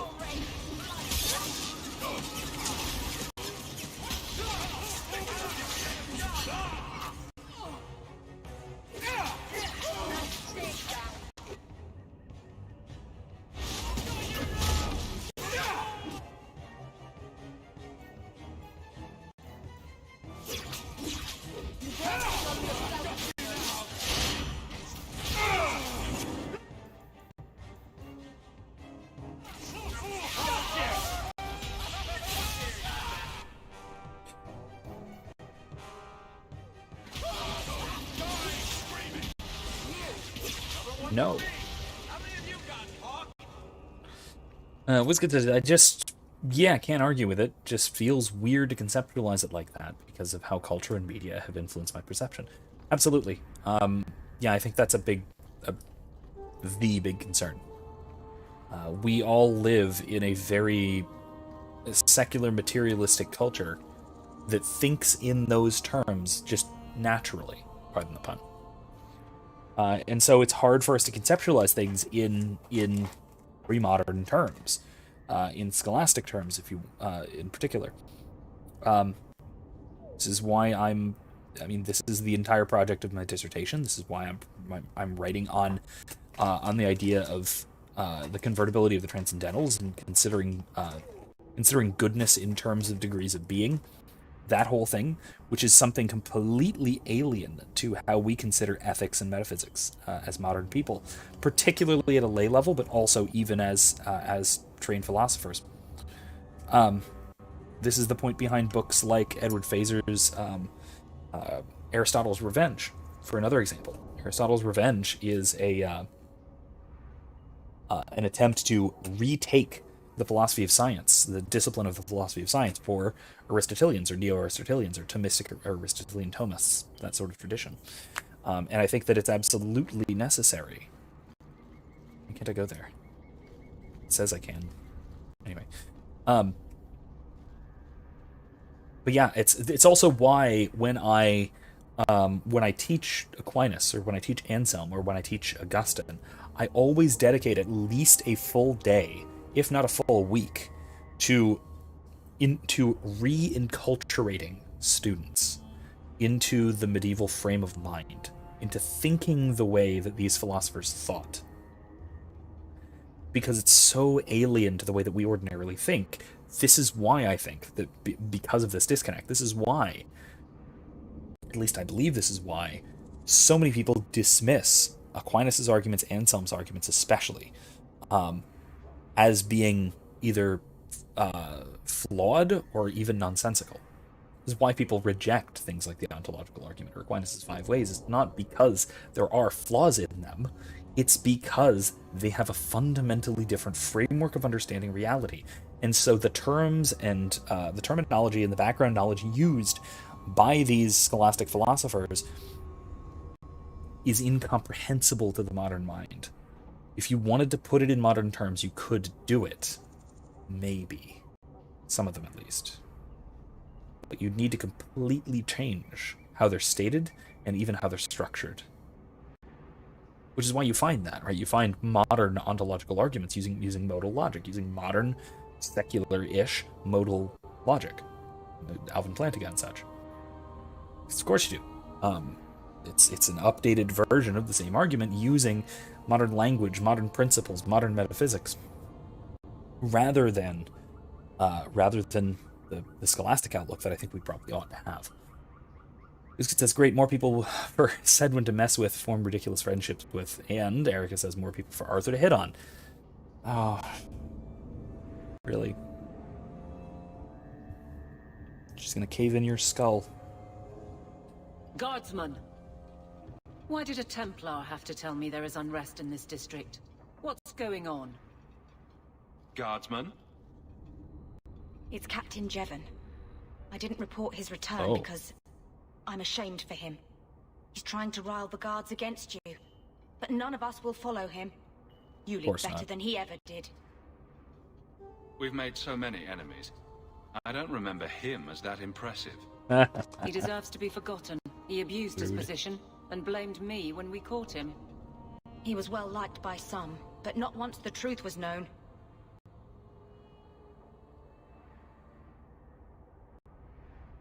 You know, this might be somewhat relevant to what might be going on in our Saturday game.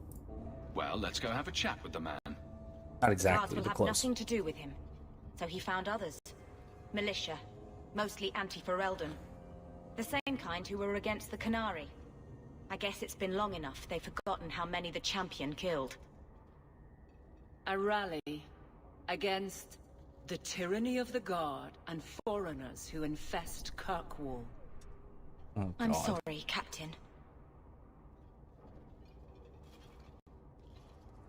Return to the barracks. Wait a minute, is that the Grey Warden sigil on her chest? I need to be there. It looks like the Grey Warden sigil on her chest. Our chest piece. Oh no. Wizkid says more people for Sedwin to counter hit on. Now, hey, don't worry. As far as hitting on and counter hitting on, anti-wingmanning, there's more. There's always more. Don't worry. Someone you've already actually seen at some point, who may be potential. I don't want to say target, but target. Sedwin is not a bro. Oh man. Rude. Alright. Why'd we go and get Joe? Jesus, there's more of them?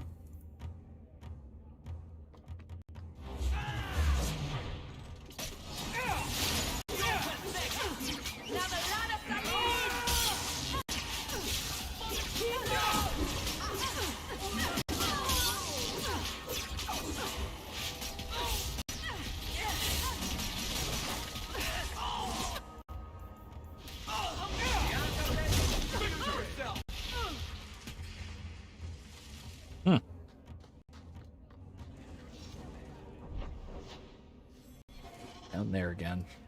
There's more? Stop. Get out of here.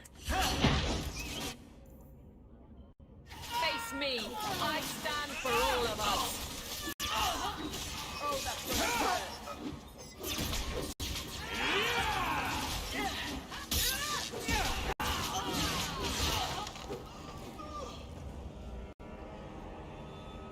And there's a lot of these guys. Alright.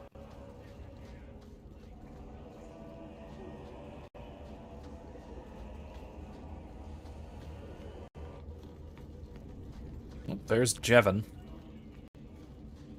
The Champion? Here? Yep. It's the Captain. Are we ready for this? Oh, Wizkid misses Yelarian. Well, if you hadn't chased her off. You did not throw off all others only to fall under You didn't Ferelden really, but influence. kinda.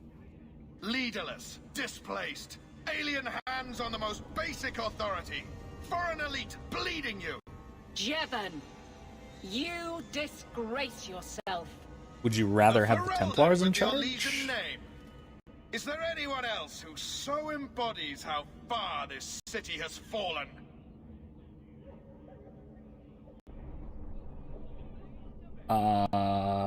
You? particular, certainly. Can I say that, actually? I mean, I can be rude to him, but I'll let Aveline do it. This one is all yours, Captain. Do they know how you sacrificed your men? How you alone disgraced your name? Bitch! You took everything from me! You took it from yourself. The guard know this, and none stand with you. He stands alone. This is no rebellion. It is delusion. A joke inflicted on Kirkwall, your home and mine. I will not be left with nothing again. No, you shall have less. Ooh.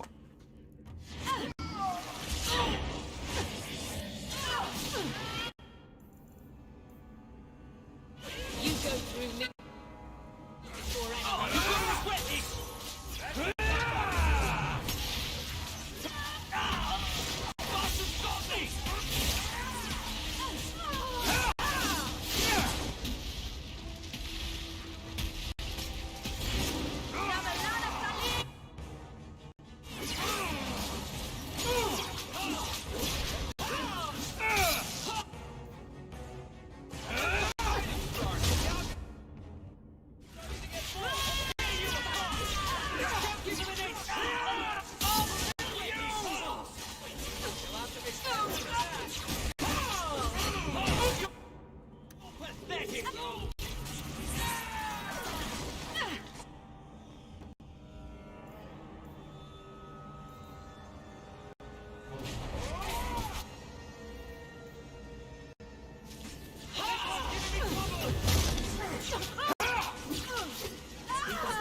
You hit the dog.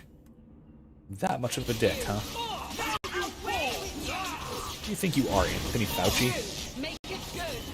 I deny you. There we go. You fool. Why would you do this? If I live to 100, I will never understand his kind. To the barracks, Hawke. My guardsmen will be waiting. Indeed.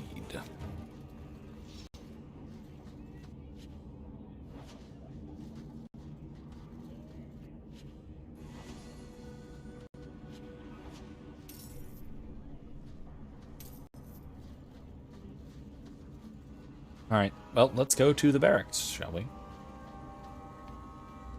Rather be free down here,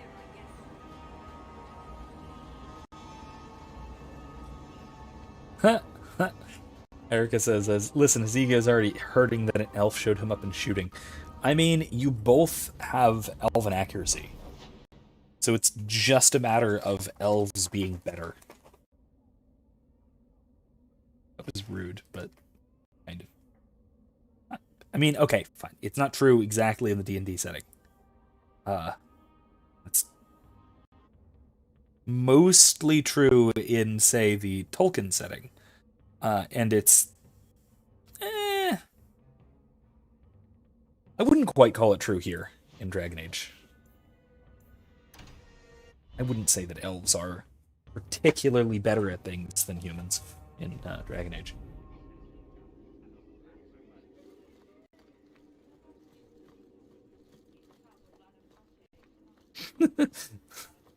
Erica says, ugh.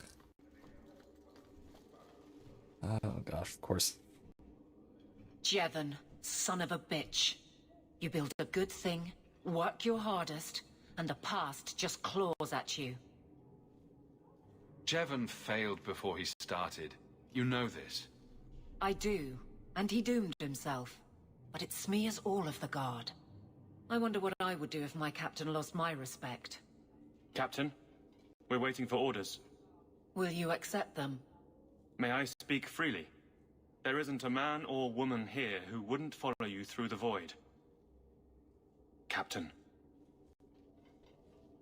That's... I'll take Love it. it. I need a moment, Love it. Hawke, but... there is something else. Come back and talk to me.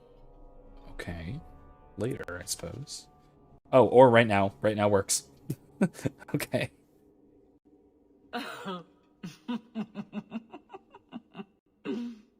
And then he says, I swear I had two when I came in here. You know, those stains never came out. You are horrible. Every inch. You love it, big girl. And you owe me for the bottle. Hawke. Actually like each other. Kind of. She's not so bad. Except when she is. Ah, good Did you description. know I've been dead for 7 years? I got word last week. They only just sorted the casualties of Ostagar.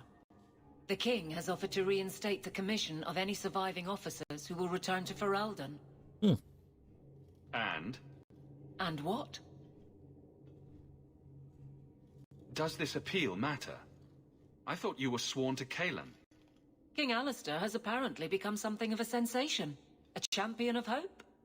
Regardless of who has the throne, I served Ferelden. The country survives, even if Colin didn't. You brought it up. What's your decision? It's been a strange time here in Kirkwall. Did Carver ever tell you about that last night at Ostagar? How it happened? I don't mean the betrayal. Everyone knows the signal went up and the flanking charge never came.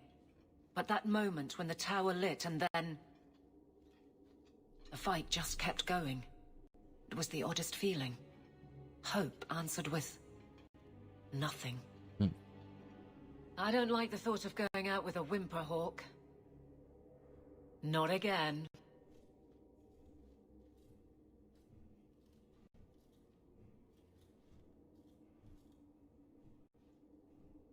Shock of shocks. You're staying. You'd walk all over a new captain. I could never subject these men to that. Thank you for everything. So it's my so fault, I much see. because of you. I'm here for you, Hawke. And for myself.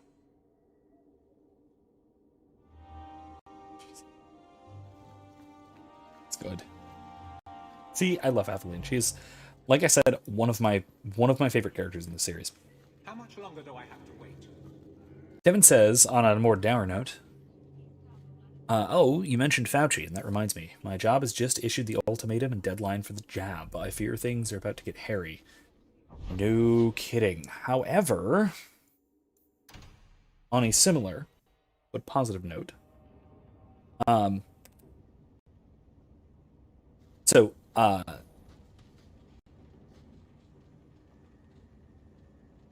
will say, I'm not sure how much I can specify this exactly, but I will say as vaguely as I can, I suppose, that that my university is, at least at the moment, in something of a holding pattern, waiting to see. The wording is something like preparing to implement the OSHA requirements and things like that, pending things like court cases. Or, I'll add, Florida legislation. I don't know how familiar you are with what's going on here in Florida, but I mentioned this Monday. But WizKid wasn't here, and Kevin was rather at least a few sheets to the wind.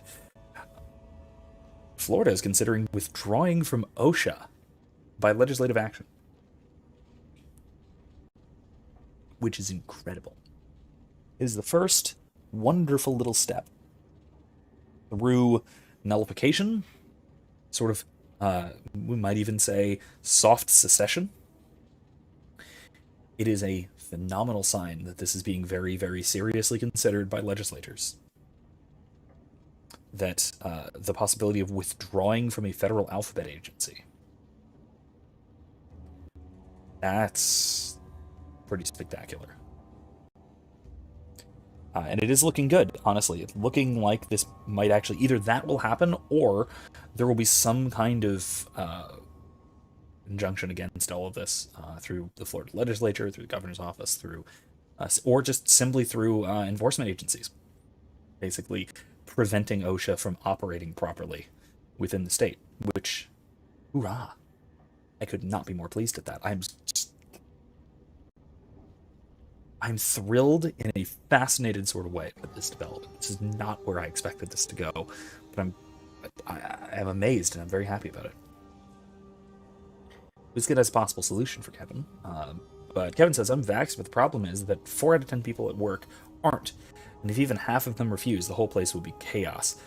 Yeah, that's basically what the entire economy is looking like. It's where everything is right now. Like, even if, I don't know, 20% of the people who are under this ruling, who are subject to this ruling, refuse,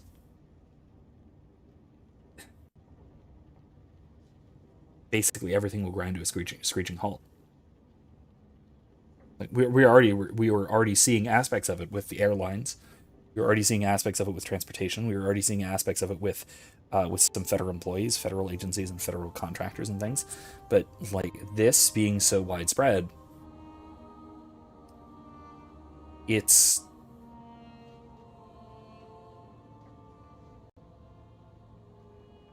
let me put it this way. There is no way that I see within any reasonable possibility that this is not intentional. This absolutely has to be intentional. Now, there is the most charitable reading I can give this is that the Biden administration does not expect for this to actually pass, for it to actually be enacted. And on the absurd assumption that they actually just want people to get the vaccination for whatever reason, well, for health reasons, realistically for cronyist reasons, for lining their own pockets, or lining the pockets of their big pharma donors. But if it is just about getting people to get the vaccine, they are, I think, by the look of things, relying on regime uncertainty. Basically relying on the very, very slow turning of bureaucratic wheels to the point where enough people will get the jab in anticipation of rules being enacted, even if those rules are never enacted. That is WizKid, that is stuff that I'm not going to read aloud, but good thing to have. Tell your friends. In any case, if you're reading the chat, I then feel free to contact WizKid about this. I don't blame you.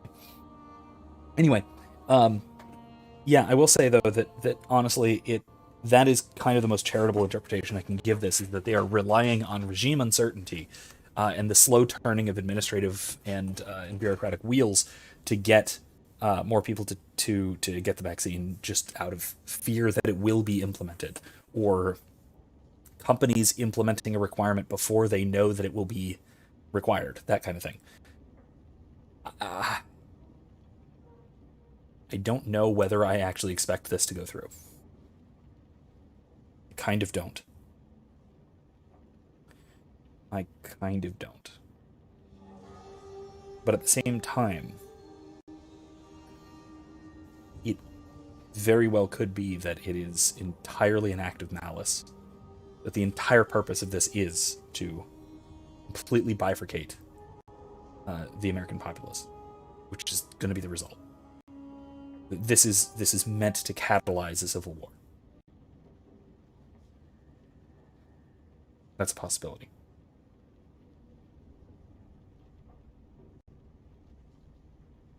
It says, I keep trying to tell people at Dollar General, if all the little people got up with one voice and said no, or just refused to capitulate, this would be done tomorrow.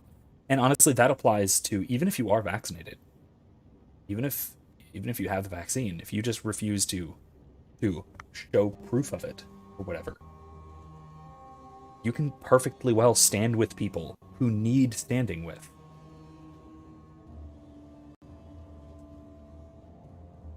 If you're in a position to do that, that is not something that I would ask of people, but I think that we do have an obligation to stand up to this in some manner or another, because this is merely one step. That this is a watershed moment. This is one of those points where where the most evil people on the face of this planet will see what they can get away with and what they can't. And see what the consequences of their actions might be. Whether that is a catalyst to a civil war, or whether that is the vast majority of people just capitulating and rolling over. But even if that's the case, the vast majority rolling over leaves a substantial minority who don't. That will form something like it, at the very best, parallel economies. It's like I said, I almost expect it not to go through for that reason alone. But who knows? Maybe these people are as evil as I fear. These are without a doubt, everyone involved in this whole process is without a doubt among the most evil people who walk this earth.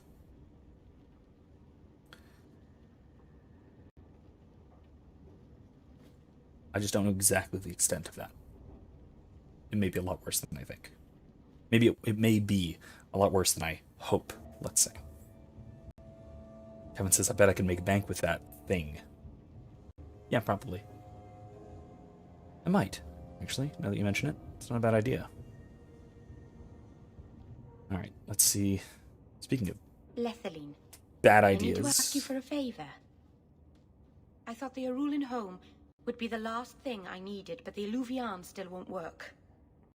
I think I have to go back to the spirit that helped me at the start of all this. Spirit, huh? Why do you think this demon will help? He knows about the mirror. I don't know how much. He won't tell me I everything. love that Hawke is just, it's a demon. To trust. He said he witnessed its forging. He told me how to cleanse it of its corruption. He must know how to make it work. What do you mean it doesn't work? Well, look at it. Do you think it's supposed to just sit there and show nothing at all? I can feel the power in it, but it's like it's asleep. I can't seem to wake it. Summoning a demon can't possibly be the only way to fix the mirror. Someone else must know something. The Eluvian was lost before Arlathan fell. The only creatures who would know anything about it are in the Fade. I've called to the spirit, but he doesn't seem to hear. He was sealed in an artifact on Sundermount. I have to look for him there. But if things go wrong, if he possesses me, I need you to strike me down.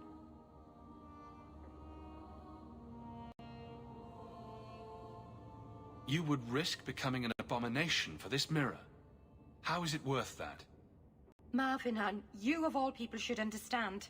I would gladly sacrifice my life to help my people. There's no one else I trust. Please, Marvinan, I don't want to go into this alone. Go to Marathari. Maybe there's an alternative to summoning the demon. The Keeper would never help me. Why do you think I had to find the demon in the first place? The whole clan has moved on by now anyway. You'll never find her. WizKid says, I thought you didn't believe in black pills. I don't typically. But there's two factors here. One is I don't see this necessarily as a black pill. I see this as a flashpoint, which is a bad thing, undoubtedly. But it may turn out well. I think it will turn out well overall. I think that this will go... Kevin says we're going to need Kyle in the coming days. I don't think he's up to it. I wouldn't ask it of him in that case. But no, I don't think that the fact that our leaders are the most evil people on the planet is necessarily a black pill. I think that's just realism. And I think that knowing that situation is crucially important to acting properly within the world. And acting as we ought to. So I do think that it's acknowledging the sheer ravenous evil that we face is not necessarily an admission of defeat. It's an assessment of the battlefield, metaphorically speaking. I hope metaphorically speaking. The other element is the date. Today is Armistice Day, or Veterans Day if you want. And if there is a day for black pills, it is today. It is the day that we mercifully ended the Great War. It is good But to be among my people again. while we did end the Great War, Watch your steps, Shem. which was You don't know how many probably the gravest evil that mankind has committed since we murdered God,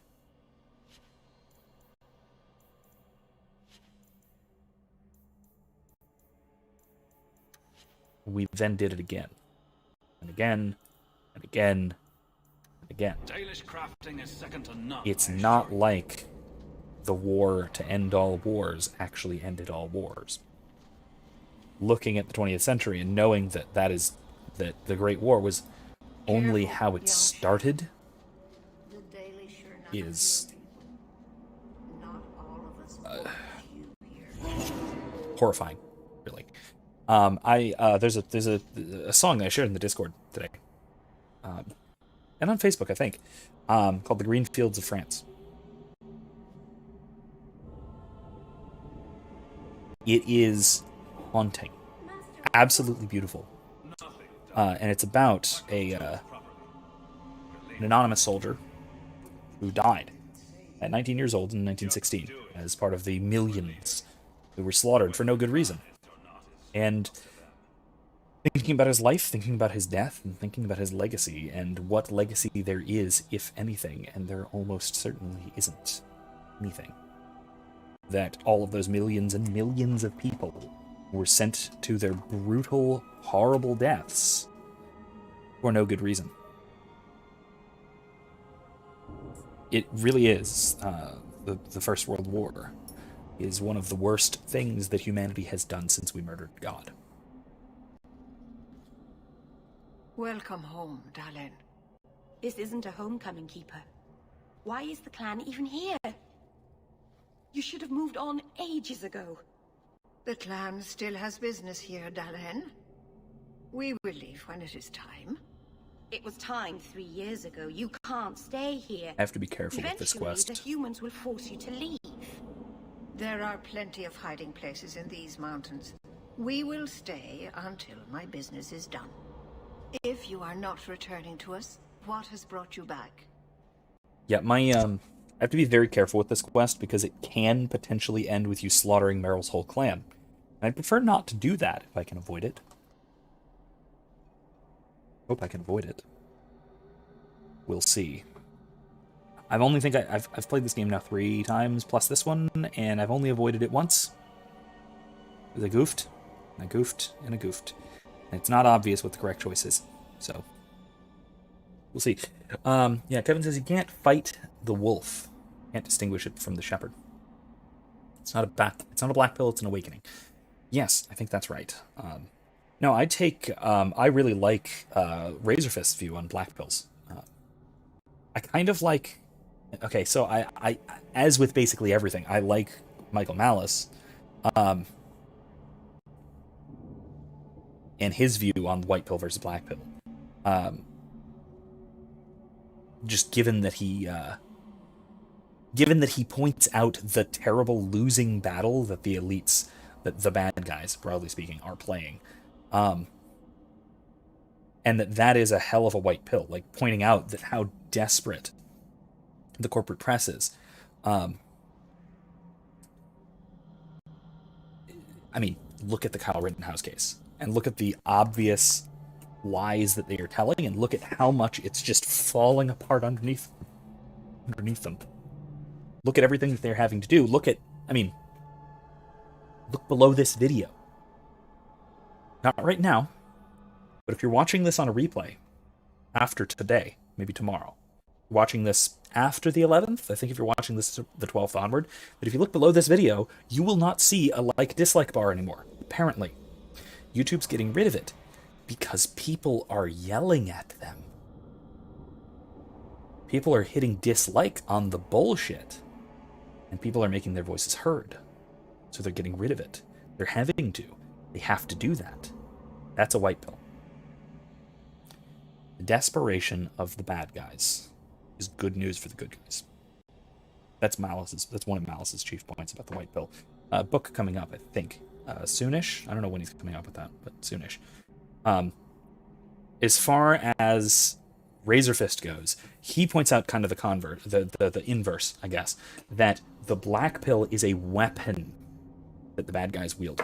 It's a demoralizer. Is all the black pill is, that is all pessimism gets, is a demoralization. It is you giving up and letting them win. The whole point of propaganda is to demoralize, but the fact that they are having to do it so much is, again, white pill. That should give us hope. It should point out to us that we are not alone. There are a lot of people, more and more every day, who are seeing through the bullshit. And the Rittenhouse trial is a perfect example of this. How many people who have been condemning Kyle Rittenhouse for a year and change, and a year and more now, actually. How many people who have been just violently condemning him as a racist, white supremacist, murderer, whatever? How many of those people knew that the first guy that he killed, the first guy who tried to kill him, was a white guy who was trying to kill him while shouting the N-word at a Black Lives Matter rally? Does anyone know that? I mean, you guys probably know that, because you're sane people. You actually pay attention to stuff. But there are a lot of people who didn't know that. There are a lot of people who didn't know any of his victims were white.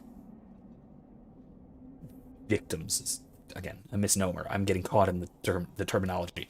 His assailants. The people who tried to kill him. There are people who didn't know that the people tried to kill him.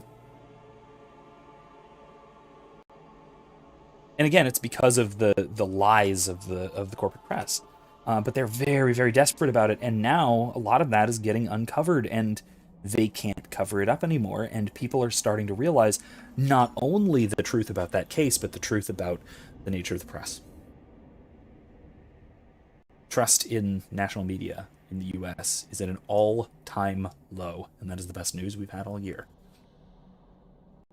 Some of the best news we've had all year. We've had other good news, but that's a big one. Anyway. Yeah, I think that there's a reason to be optimistic, even if cautiously. This kid says, I think I ended up getting the bad ending on this quest. Oh, and slaughtering her whole clan? Yeah. If one of the Dalish becomes an abomination, we'll see. What do you do? I'll try not to do that, but If you we'll see. are hoping We'll see what the happens. Dalish hold miracles, child, I'm afraid you will be disappointed. Even if the demon is driven out, the soul is left scarred. It can never recover, not truly. Like a wounded animal, it will fall prey to scavengers. The only cure is death. Okay, so if she helps, then maybe we don't need the demon. Let's do that. This kid says, I sure hope so. All I can do is play my part and hope I get people to realize this and all is all bullshit. We can and must stand together or hang apart. Yeah.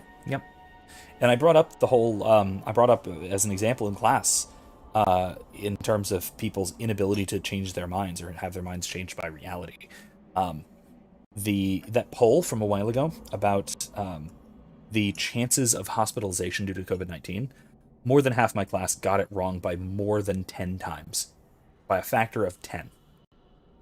The majority of all of my classes gave the wrong likelihood by more than a factor of 10. Because of course they did. That's what everyone thinks. Everybody thinks that. A lot of people thought it was over 50% likely to be hospitalized. When in fact, especially given the demographics of my classes, all of whom are under 30, that even if all of my 70 or so odd students were to, by some weird miracle or counter miracle, to get COVID, to catch it at exactly the same time, all of them, it would be a statistical anomaly if even one of them had to go to the hospital for it. Given the demographics. 2 would be, that would require an explanation. Like, it would require an explanation in terms of comorbidities or something like that.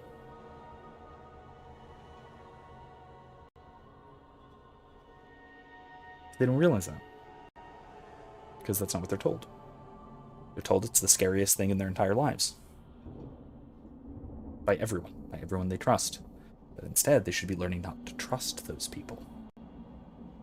How can Meryl fix the Eluvian? I wouldn't restore that cursed thing, even if I could. It has stolen life and promise from my clan already. And this was the least treacherous thing it was capable of doing. How do you know that? You must come to your senses, Meryl. This evil cannot be allowed in our world. It is part of our world. It has been in our world for centuries. No one is pained more by Mahariel's loss than I, but the mirror wasn't responsible. But I'm wasting my time. You'd rather fear the past than reclaim it. This is pointless, Hawke. Let's go. Master, what's wrong? So Mahariel was one of the elves in the Dalish origin in Dragon Age Origins. Does anybody else get the feeling that this is going to end badly? Just me, huh? Nope. It's not all bad, Varric. Think of the stories you'll be able to tell later. No offense, Daisy, but I could live without telling anyone we murdered you on some mountainside. It's a little hard to make that one sound good. Sure it is. Yeah, I don't like that story. Not a good ending. Spiders, where are you descending from? That's not fair. Stop it. Stop breaking physics.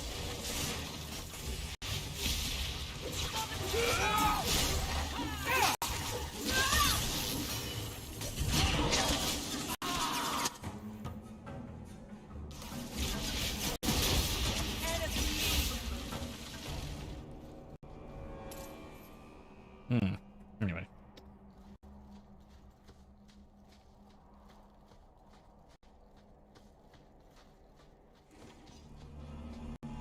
What? Stop it. What? Where'd he go? Ah! No.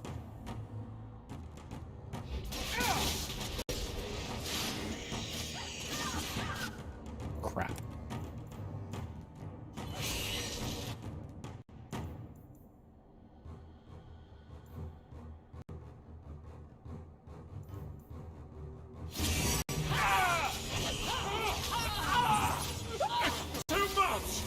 Crap.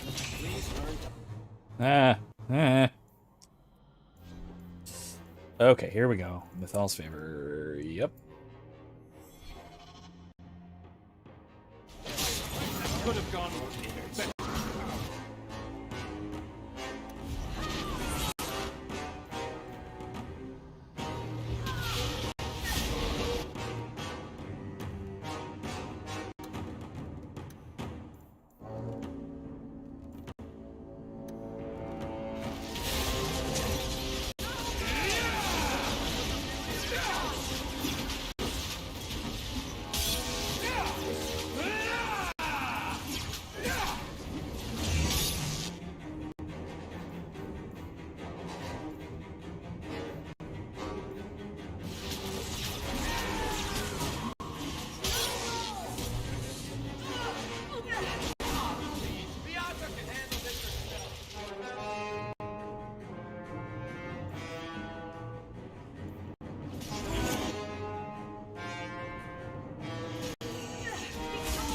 Whoa!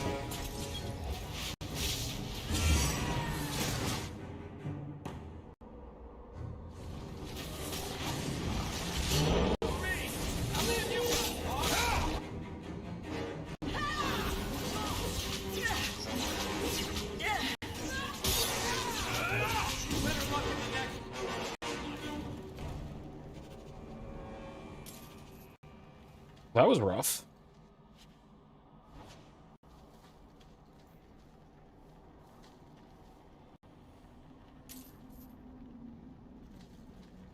Biscuit says, I'd love to see the dates on all that, especially since I'm in the state class again, and low-key actually enjoying it. Wait, dates on what? Now I'm confused. I don't know exactly what I was talking about when you sent that message, because I missed a bunch. What do you mean exactly? May need to clarify. The data on all what? Oh, okay. I'll see if I can find it. Oh, you're talking about the COVID hospitalization rates. Okay, hold on. I will put it in the description if I can find it, and then I will send it to you as well.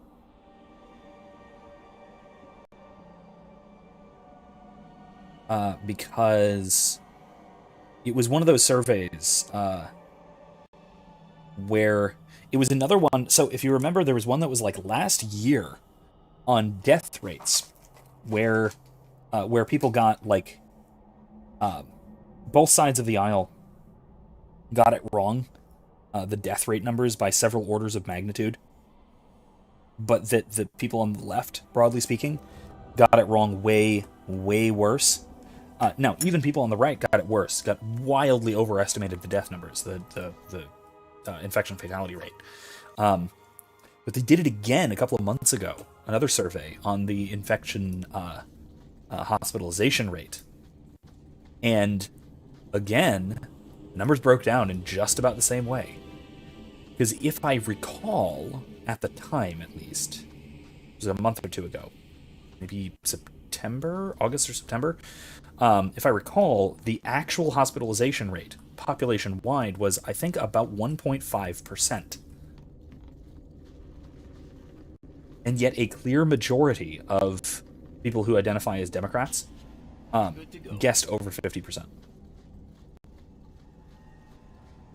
And even the vast majority, even of right-leaning or Republican-identified people, guessed over 15%. So over more than 10 times the amount. And the numbers of that that may not be exact.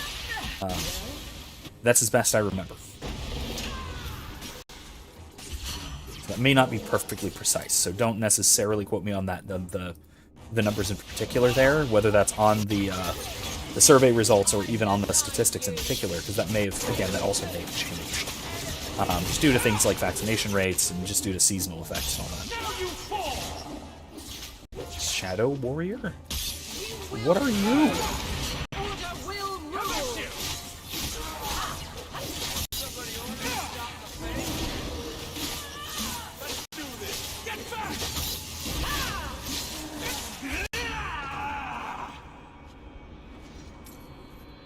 Anyway. But yeah, it's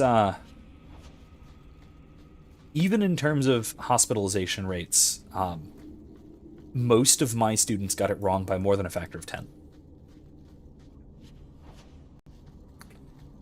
Because of course they did, because that's what everyone thinks. Because that's what everyone has been led to believe. They're a bunch of idiots. Oh, that's two-handed. Okay. Hack. Cornerstone. That's pretty good. Wardwall might just be better, though. I don't know. I like Wardwall better. It looks better. Alright. He's already enough of a tank. I think we're fine. Anyway, though, yeah, I will see if I can find that survey and that data in particular for you. Because that's one of those that's just a huge red pill. That just people do not know the incredible degree to which they and everyone around them are completely wrong. And noticing that and then thinking about why that might be the case is a huge wake-up call. Huge wake-up call.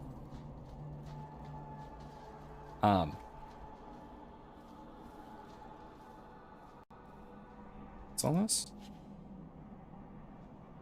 There's nothing here. What is... Hey! Hey! I didn't take anything! What are you doing?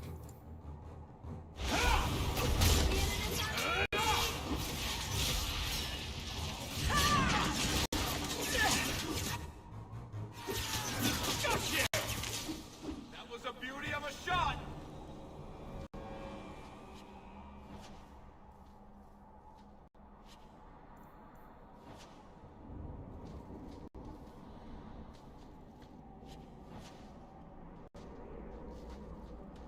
Okay.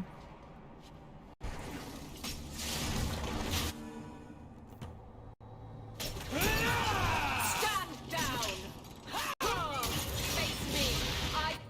Anyway, like I said, it's one of those things that, because it's so surprising that people are so incredibly wrong about it, it can shock people into noticing that they've been lied to in a really significant and very important way. It's the same sort of thing with the Rittenhouse case as well, honestly. People who think that he's some kind of, white supremacist neo-Nazi, finding out that his victims were all white, again, purely by happenstance, because these are the people who attacked him, tried to kill him. Then also that, one of them was a convicted child molester who was yelling the N-word at a BLM rally. The kind of stuff that people don't realize until they're told, and they're never told by the corporate press, so it's up to us.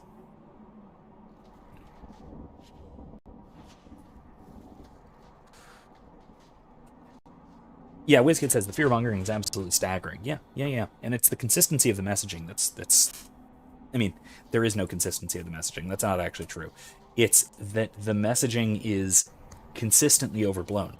The degree to which it's overblown is completely randomized, which is how you get this wide discrepancy, according to political belief. They're both wildly wrong in the same direction, but to massively different degrees. All mothers, protector of the people, watch over us, for the path we tread is perilous. Save us from the darkness, as you did before, and we will sing your name to the heavens. Sorry. I didn't mean to hold us. It's never wise to ignore Mythal. Isn't this the shrine where we brought, where we did the thing with, Flemeth?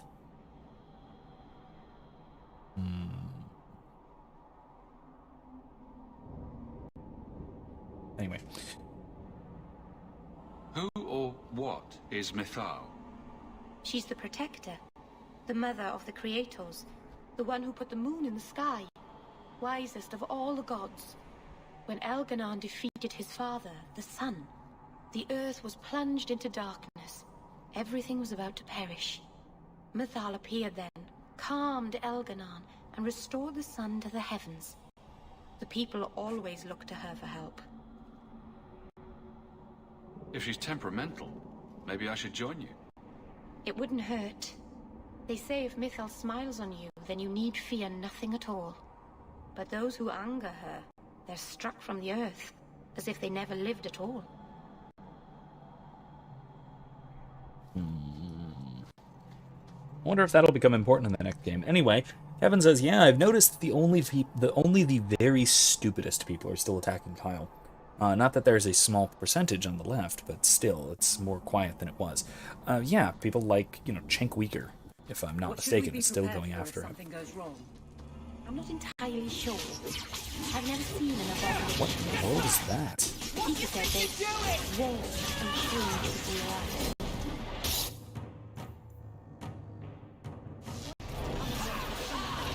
But you don't know what. Ooh, hello.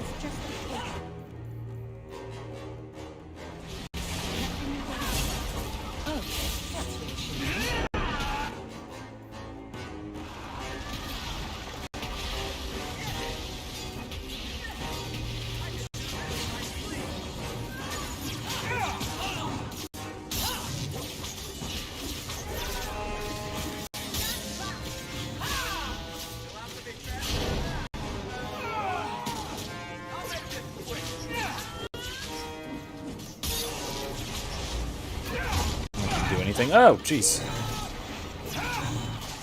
Make her take you. This is going badly.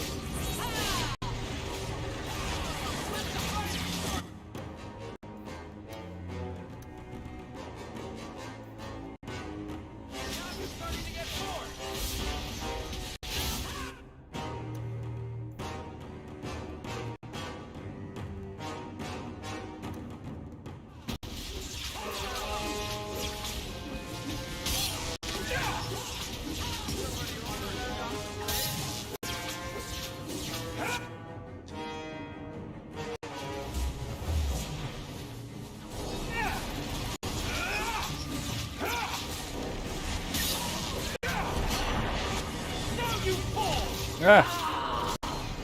No! No! Where's that stone strip? Temporary sit. Uh-oh.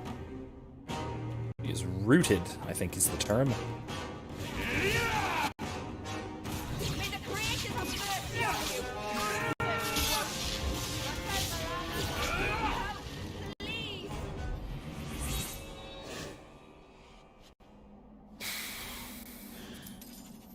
Over of the Iwergian scrolls. Alright. Well then.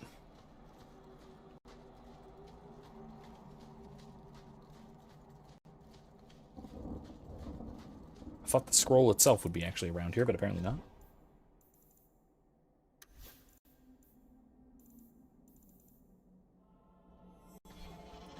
This kid says, yeah, right, yeah, exactly. People are guessing way, way over the mean by, like, a good 2 standard deviations. I think it's honestly more than that. I think it's more like 6, but I don't know stats too well, so I can't calculate that. And almost none below. Well, it's hard to guess below 1.5%. That's really difficult. Like, the way that the survey is outlined, there's only one range, which is below that, which is, I think, below 1%. And if I remember right, like, almost no one guessed it. Almost no one got it wrong. Anyway. Which is a consequence of the fact that they're being propagandized. And, honestly, I will add, it's also a consequence of the fact that it's just such a low number. Who the hell is going to guess 1.5%? Or whatever it was. Something along those lines. Something like 1.5%. Who's going to guess that? It's just not a number that is going to be obviously guessed. So there is an element of that as well. I will admit that that's part of it. Probably. WizKid, really? I had no idea. WizKid says, you know, I used to watch the Young Turks a lot. Shudders convulsively. Yeah. That's pretty cringe, bro. It's pretty cringe, bro. My, although to be fair, I also have an embarrassing history of obviously wrong political positions. So I was a neocon in high school, so who am I to judge? So, you know, it's not like I have, it's not like going to a midnight screening of the Glenn Beck movie when I was in high school is any less cringe. Yes, that is a thing I did.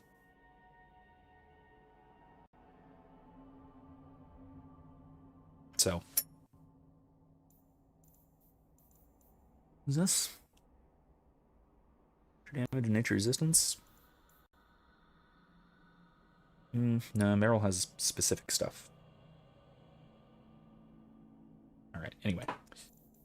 Angel's Braid. Buy this character. Oh, I might actually make use of that. Nah, weird time stealth better. Anyway. Who thought putting a demon in a cave on Sundermount was a good idea in the first place? Where would you have put him? To Winter, maybe? Or in the Anderfells? Further away from Kirkwall, that's for sure. I mean, no one's in the Anderfells, so that's actually a decent idea. It's kind of abandoned, as far as I understand it. Decimated. Not even the right term. It was more or less destroyed by the first blight.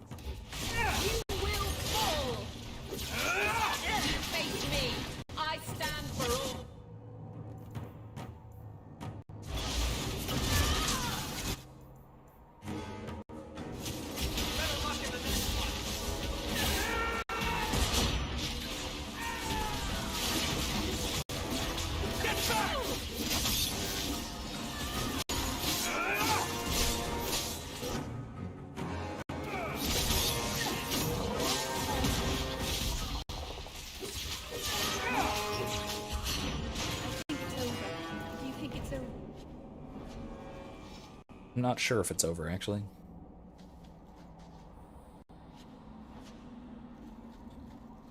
So, WizKid, I'm about to learn something here, I think. So, WizKid says, well, assuming a standard distribution... yeah, well, fair enough.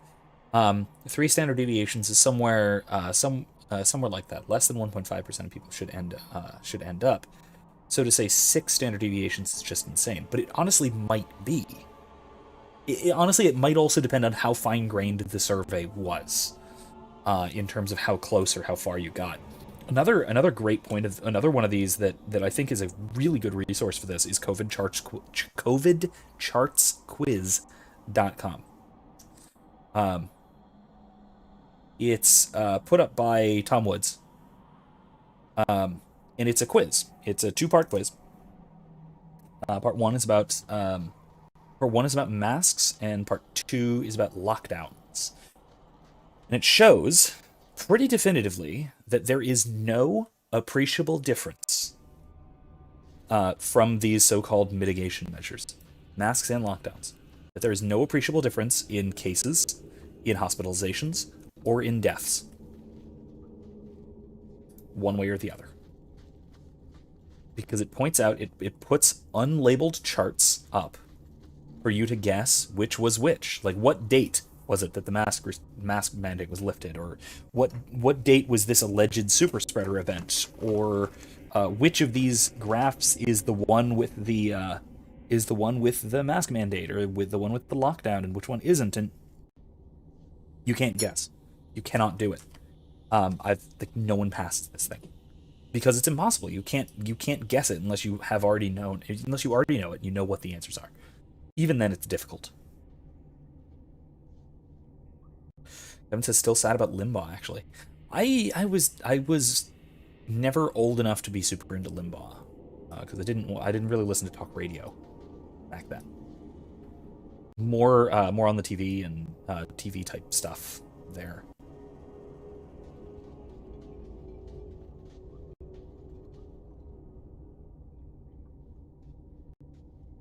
Something is wrong. This is where the spirit was bound. But now it feels empty. Maybe it freed itself. It would have taken powerful magic to break him free of this prison. You couldn't just set him loose. Nobody could. Not without doing something terrible. This is very wrong.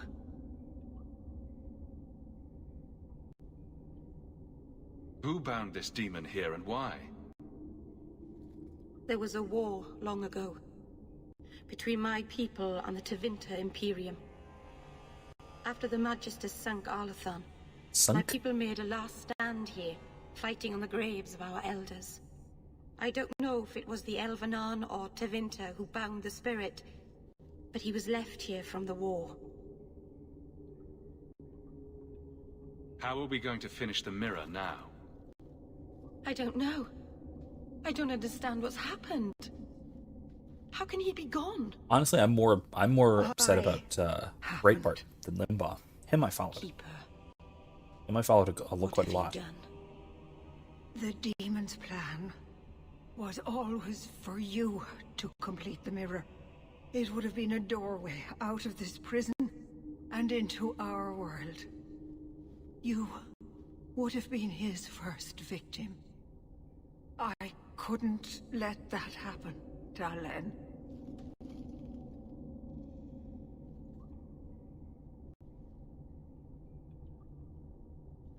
I have a bad feeling about this. You stopped it. You saved Meryl. Why didn't you just say this out loud in words? Not yet. The demon is still here. I couldn't fight it in the Fade while it was trapped. And I couldn't banish it without making it stronger. So, I made myself its prison. Kill me, and it dies too. Meryl will finally be safe. No! You can't ask that. I won't do this. You always knew your blood magic had a price, Dalen. I have chosen to pay it for you. Dareth Shira.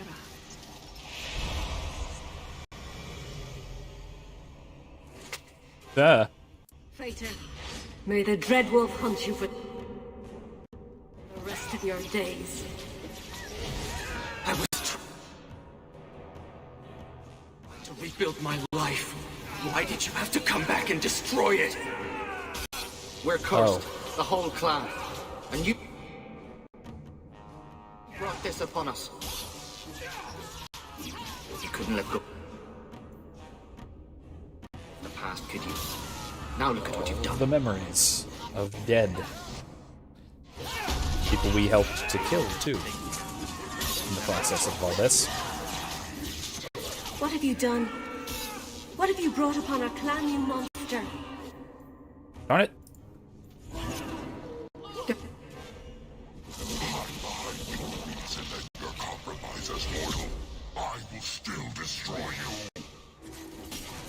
Oh, goody. I didn't need to do that. Okay, good.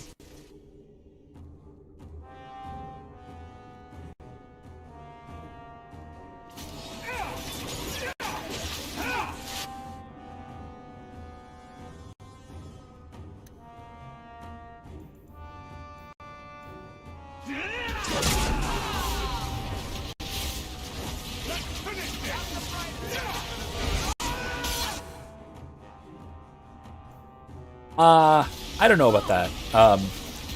WizKid says they absolutely murdered Breitbart. I mean, if you mean literally, I'm skeptical. He wasn't terribly healthy, to be perfectly honest. But, You've beaten it, darling. so I kind of believe the story. Kind of So believe much stronger than I the imagined. narrative about him. The demon is Still dead. terribly unfortunate, though. Keeper, Let's leave this awful place. The clan should hear the good news. You told us that the demon was bound to your life. It would only die with you.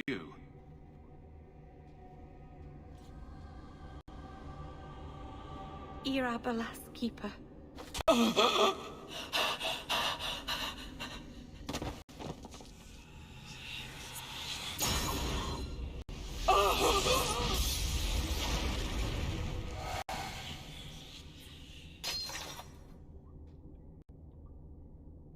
Keeper! WizKid says, I thought I remembered her dying. You know, she has to.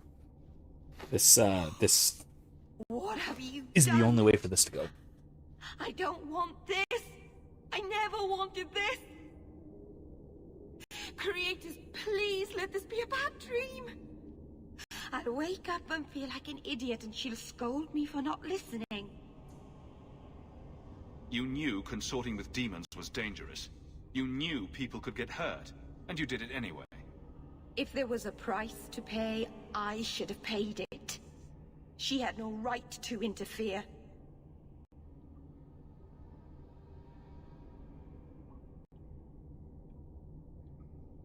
I like this answer. Because she very clearly did love Meryl. That she cared for Meryl enough to, not just to die for her, but to die in her place. To take on the cost, to take on the payment that Meryl owed. It's essentially it's a mirror, pardon the pun again, it's a mirror of Christ's love for the church. It's kind of self-sacrifice. It's the most profound kind of self-sacrifice. Kevin says, I remember his death, Breitbart's death, being fairly sudden and ultimate, and untimely though. Maybe his poor health was their plausible deniability. I mean, it's a possibility. I don't rule almost anything out anymore. At least not something there isn't very, very solid reasons for believing. And I don't know. I didn't follow the specifics closely enough, but I do remember that he wasn't in great health, and that he did die suddenly and untimely. But yeah, you know, sometimes that happens. It goes back to a great quote from Garrick from Deep Space Nine. If you haven't watched Deep Space Nine, it is probably the best Star Trek series, and Garrick is probably my favorite character. And he makes a very good point. He's a former spy who is notoriously untrusting, paranoid. And one thing he says to, I think it's to Dr. Bashir, a friend of his, if he can have such a thing, is that I believe in coincidences. Coincidences happen every day. But I don't trust coincidences.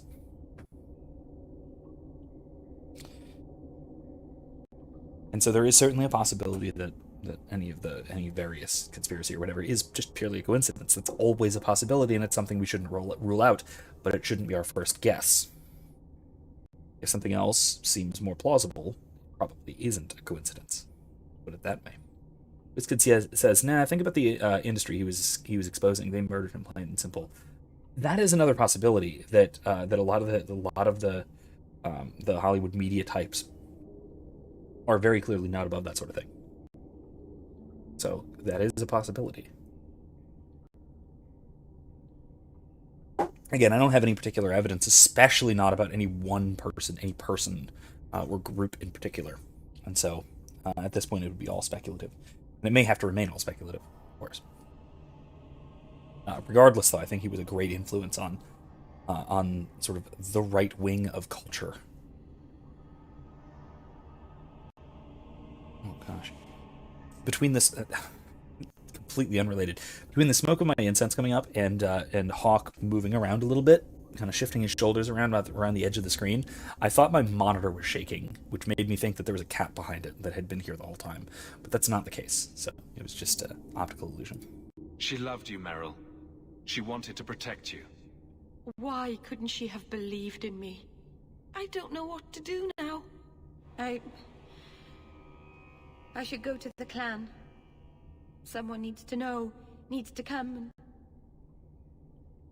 take care of her.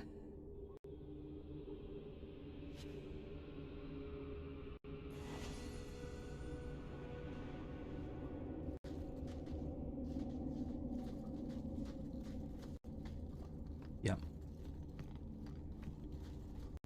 Tragic that it had to happen, but in a way beautiful in the way that it did.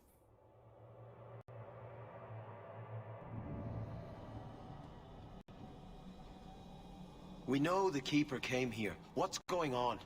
Where is she?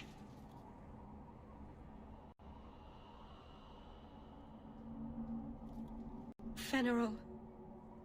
The Keeper, she... Look at her, Veneral. She's covered in blood. What have you done, Meryl? Keeper, can you hear me? She's dead. I should have guessed you'd turn on her, you monster.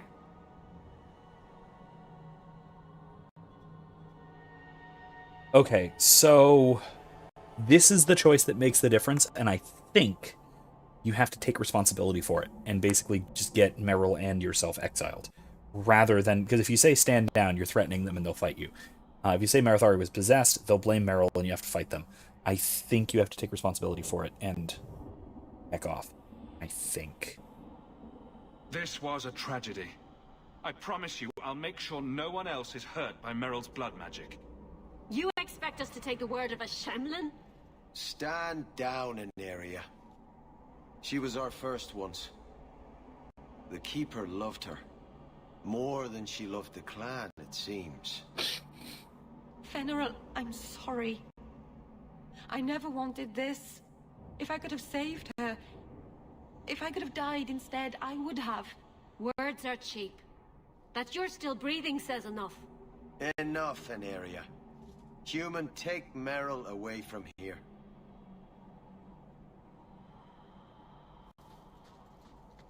And they're gone. Maybe gone forever. Whoa. Oh no, they're still here. They'll never forgive me. If you weren't here, Hawke, they'd kill me. Yep. That's correct. Though, I mean, I almost had to just also kill all of them. So there's that.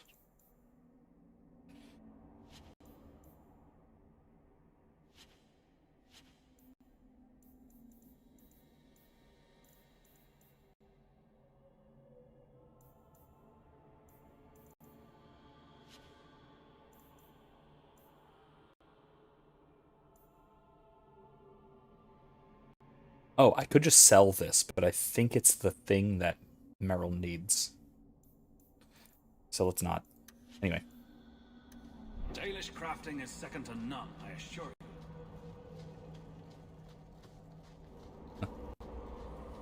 Biscuit says, honestly, if he were still at the head of it, I would probably be Tea Party. In the prime, they were fire. That is very true. I was very involved with Tea Party stuff back in 2008, 9 into 10.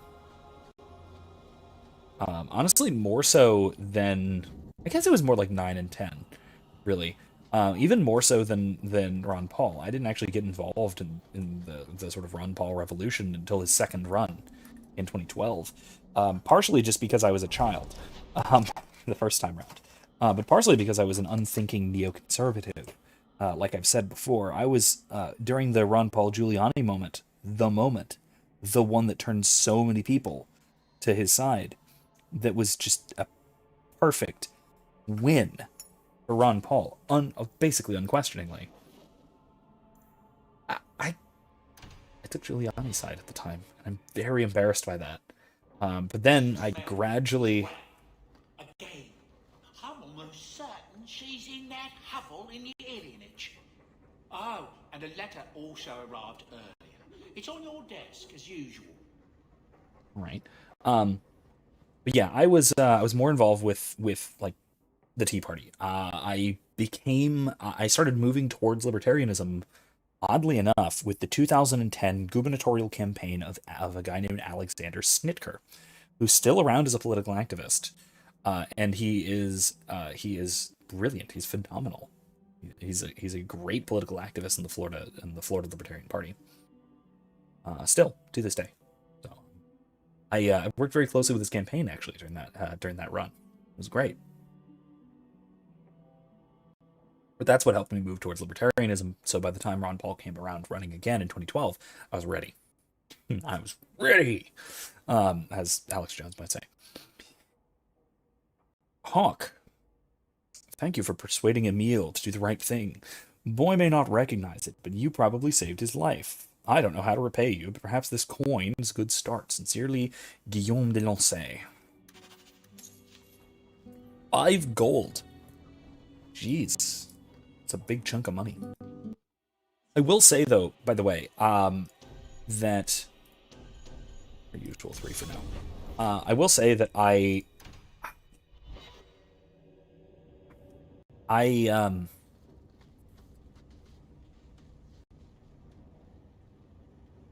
was it? Oh, right.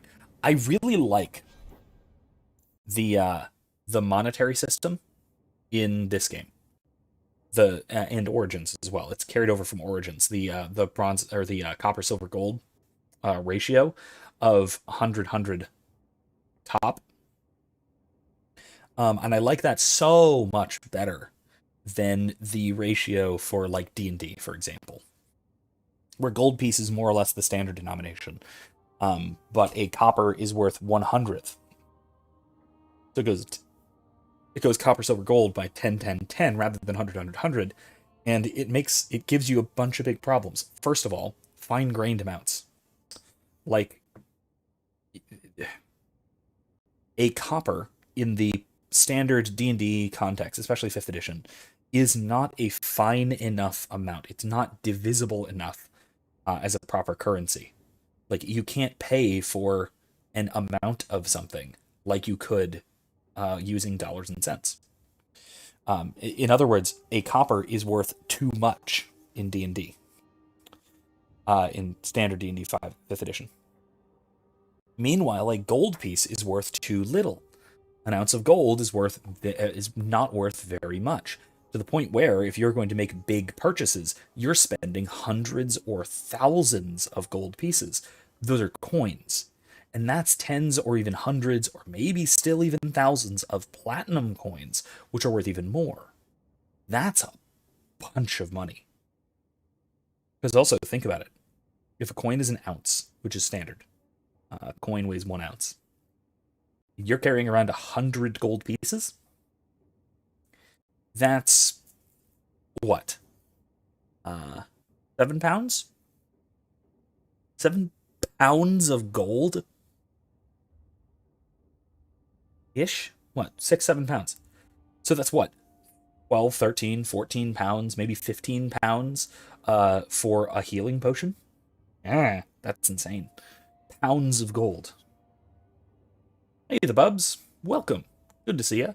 We're getting relatively close to wrapping up for tonight, actually. I want to finish up Meryl's personal quest and then maybe start the next thing with Orsino. And then we probably will be out of time. We usually only go until midnight Eastern. But welcome anyway. I hope you stick around. Anyway, I was just talking about the coin amounts here and how much I really, really like. I really, really enjoy the coin amounts where a copper piece is properly very, very little. It's an actual small amount, and a gold piece is actually kind of a lot. And so you can have things costing several gold, and that being a significant amount of money without having to lug around hundreds or thousands or a dozen pounds of gold to make an everyday purchase. Anyway, it's a thing that bugs me about D&D that this does spectacularly well. Am I part bald? Hey, Hugh Jazz. Welcome as well. Welcome, welcome. Wizkid says we could have had Thomas Jefferson 2.0. Instead, we got Squeaky Clean because they're digging in his GI tract mitt. Oh, God. Yeah. At the time, even, I was not at all a fan of Mitt Romney. Hugh Jazz says, thanks for gracing us with your presence. I've always wanted to know what a thumb would look like if it was a person. All hail the egg people. Am I part bald? Well, I mean, my head's shape has always been rather thumb-like. You should see what I do look like bald. It's comical. It's utterly comical. There is a reason I have hair, and it's not for the warmth. I live in Florida. I don't need the warmth for it.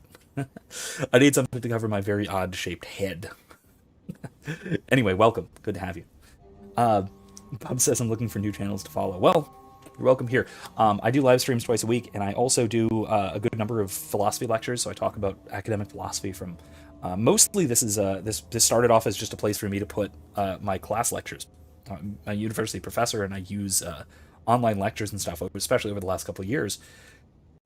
And I figured putting them up on YouTube was a great way of storing them and giving my students access to them. And since then, I've started to do some popular stuff, more media analysis kind of things. And then year and a half ago or so, I started doing live streams as well. So if you like any of that, here you go.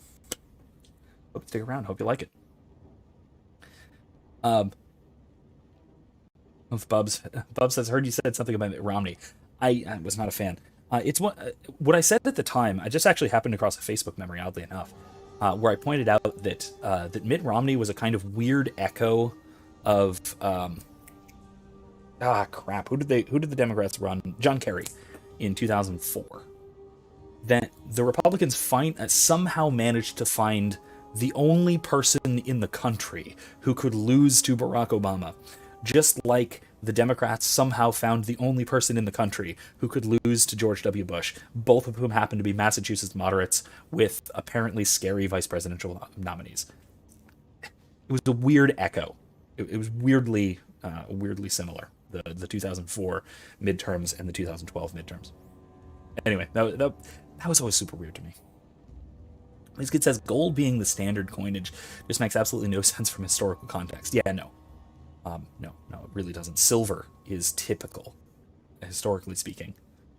Coppers were less common, oddly, because it's an alloy. You don't want to have alloys as your primary coinage, just because it's incredibly easy to fraud. It's incredibly easy to counterfeit.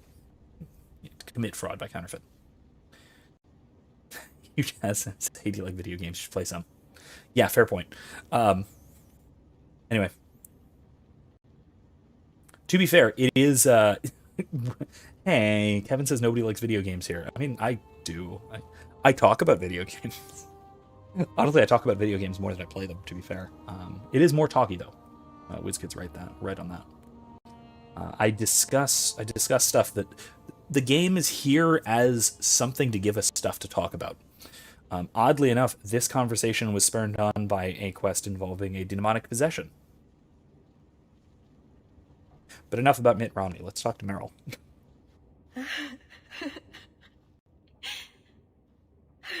She's gone. She's really gone.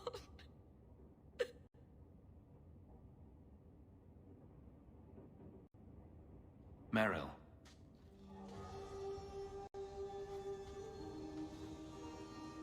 How did all of this happen? I don't think beating yourself up over what happened will bring Marathari back. No.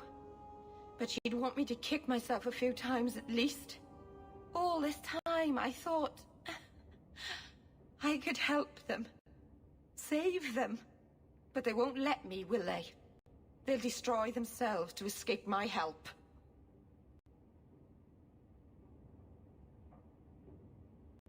They might ruin themselves, but I'm sure they'll feel very self-righteous about it. They wouldn't be Dalish otherwise. Maybe it's time I stop living for them. Harsh. My people will kill me if I go back. I'm all alone. What will I do now?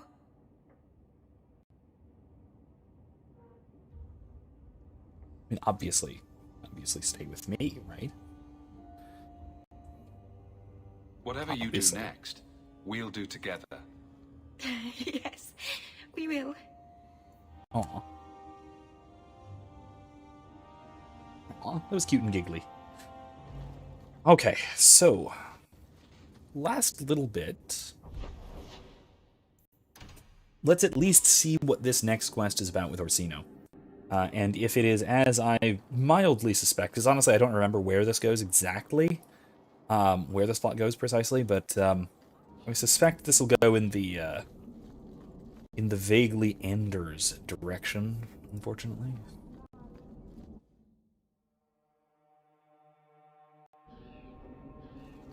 You know, violent extremism, all that.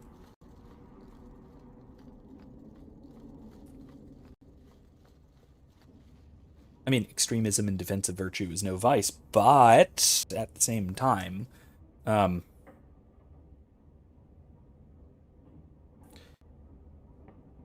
if we're to be precise, well, I'm gonna have a chance to talk about terrorism in a future episode in maybe more detail. So perhaps it would be best to wait until plans begin to come to fruition before talking about them in any philosophical detail. Just that there are things about terrorism in particular that make it fundamentally unjust, even if the cause is justified, yada yada yada, all of that. We'll see. We'll see. Thank you for coming, Champion. Few will associate with me now that I am the focus of Meredith's ire, which leaves me in a difficult position. She is not entirely wrong.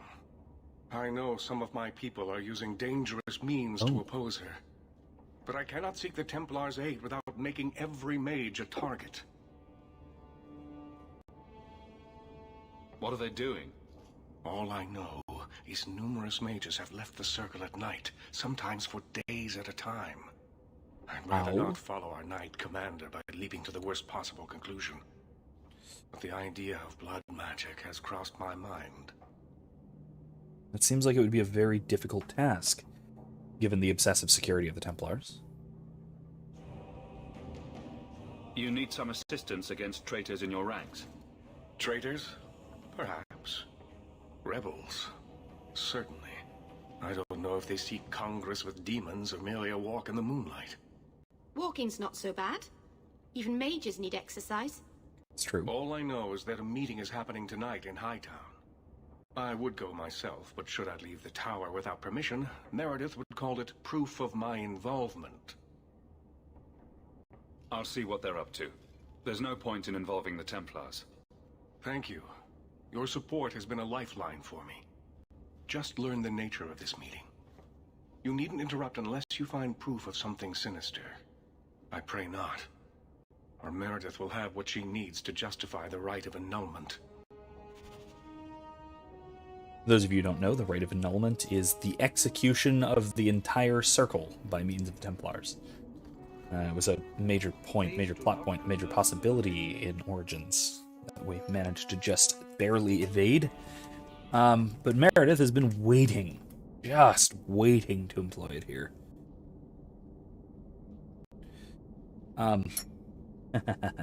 Kevin says we managed to avoid the thoughtbots. Yeah, so far, although mentioning them, who knows, that may draw their attention, unfortunately. As Erica said. Hopefully not. Hopefully they will, they're nowhere to be found. WizKid, don't tempt fate. Or the thoughtbots. We only have like 10 minutes left for them to ruin our fun.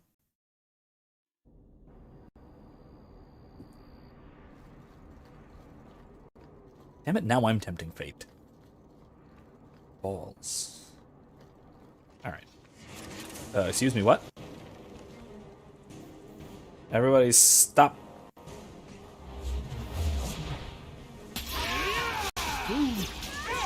Let's finish this! May I guide you!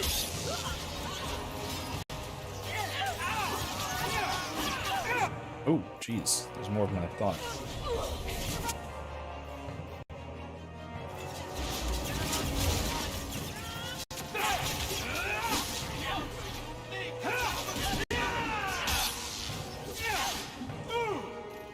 What? There's... God, why are there... Bastards just keep coming from weird directions.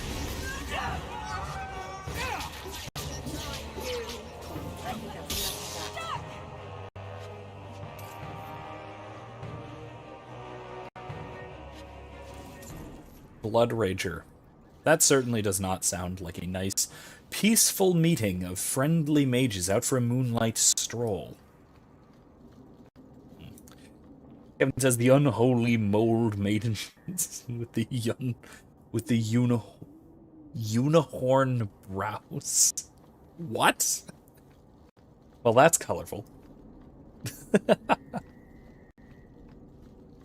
Gotta appreciate a colorful description of rather disturbingly degenerate people. Oh gosh, alright, so we have to be sneaky about this, and unfortunately there's no stuff. That's a bunch of Templars. What? Excuse me? I don't remember this at all. Someone's coming. The champion. We know you're spying for Orsino. What? Run. We'll handle this. What in the world is happening?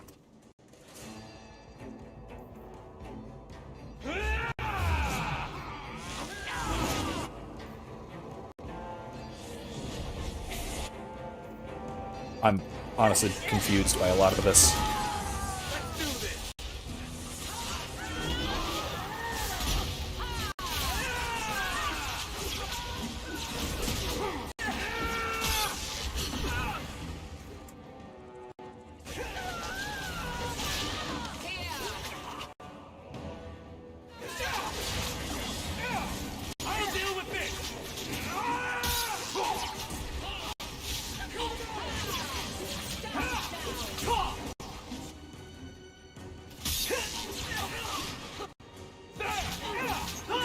WizKid says the obvious, that the Templar genocide is no bueno.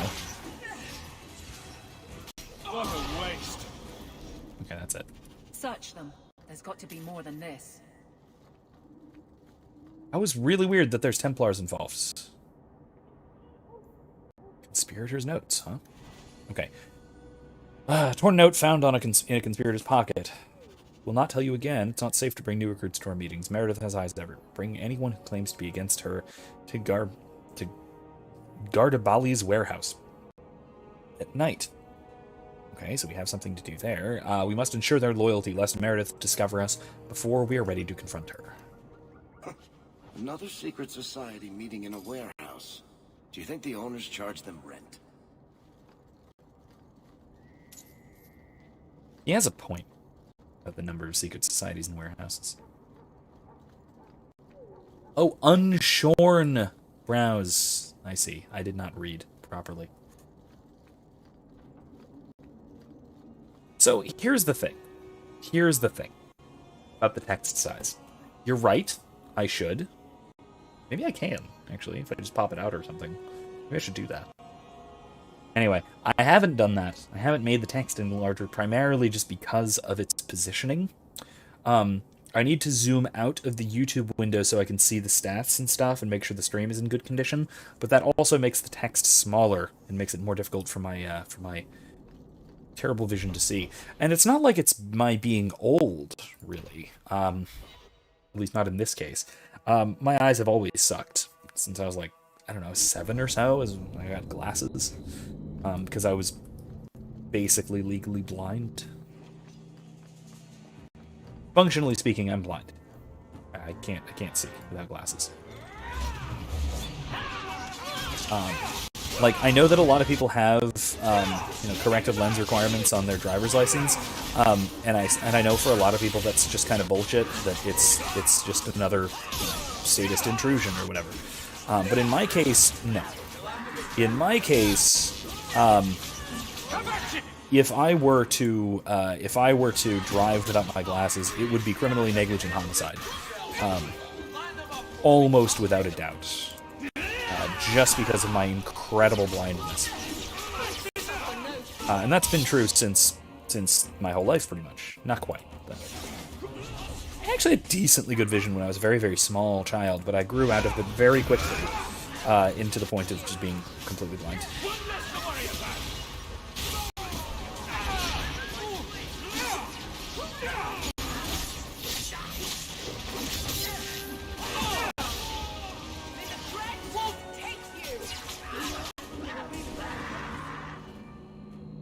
Reining it in. Discretion to the reigning men base. Direction to the reigning men base.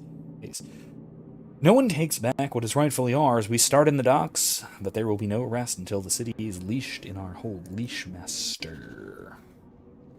Is this another quest that I just now picked up? Because that's surprising. It's a side quest, I think. Nope. Not that yet. Not yet. Let's do this. Let's find whatever this is. Should have saved before I did this. I'm gonna get caught in a long thing now, aren't I? Oh god, what is this? There's a bunch of people down here. Dude's chilling. What's happening? What's up with this? That's weird. Rather be free down here, I guess. I assume that this is... You find things, you sell things. The tricky... Interesting. Carta. Blade of the Many. Very odd. Very, very odd. Circlet of the Dreamer. Yeah. Eddie's Talisman. Well, that's pretty good, actually. Yeah.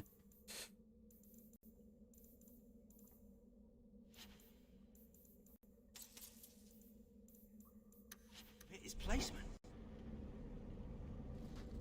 Anyway. Carta.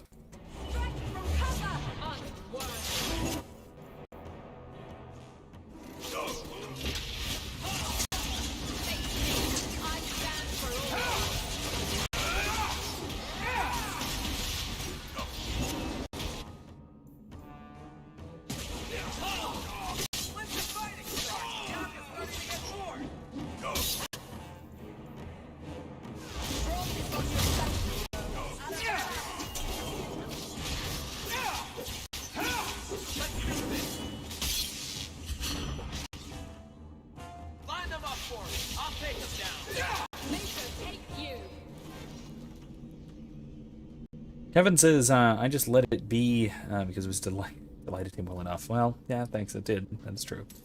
I was utterly confused, but in a good way. Before we leave, WizKid asks, how thick are my lenses? I have the relatively thin ones. I have, my contact prescription is minus 5.25 and minus 5.0. So if that gives you any perspective, my lenses are actually not that thick. I can't honestly tell if you can see this. I have no view of...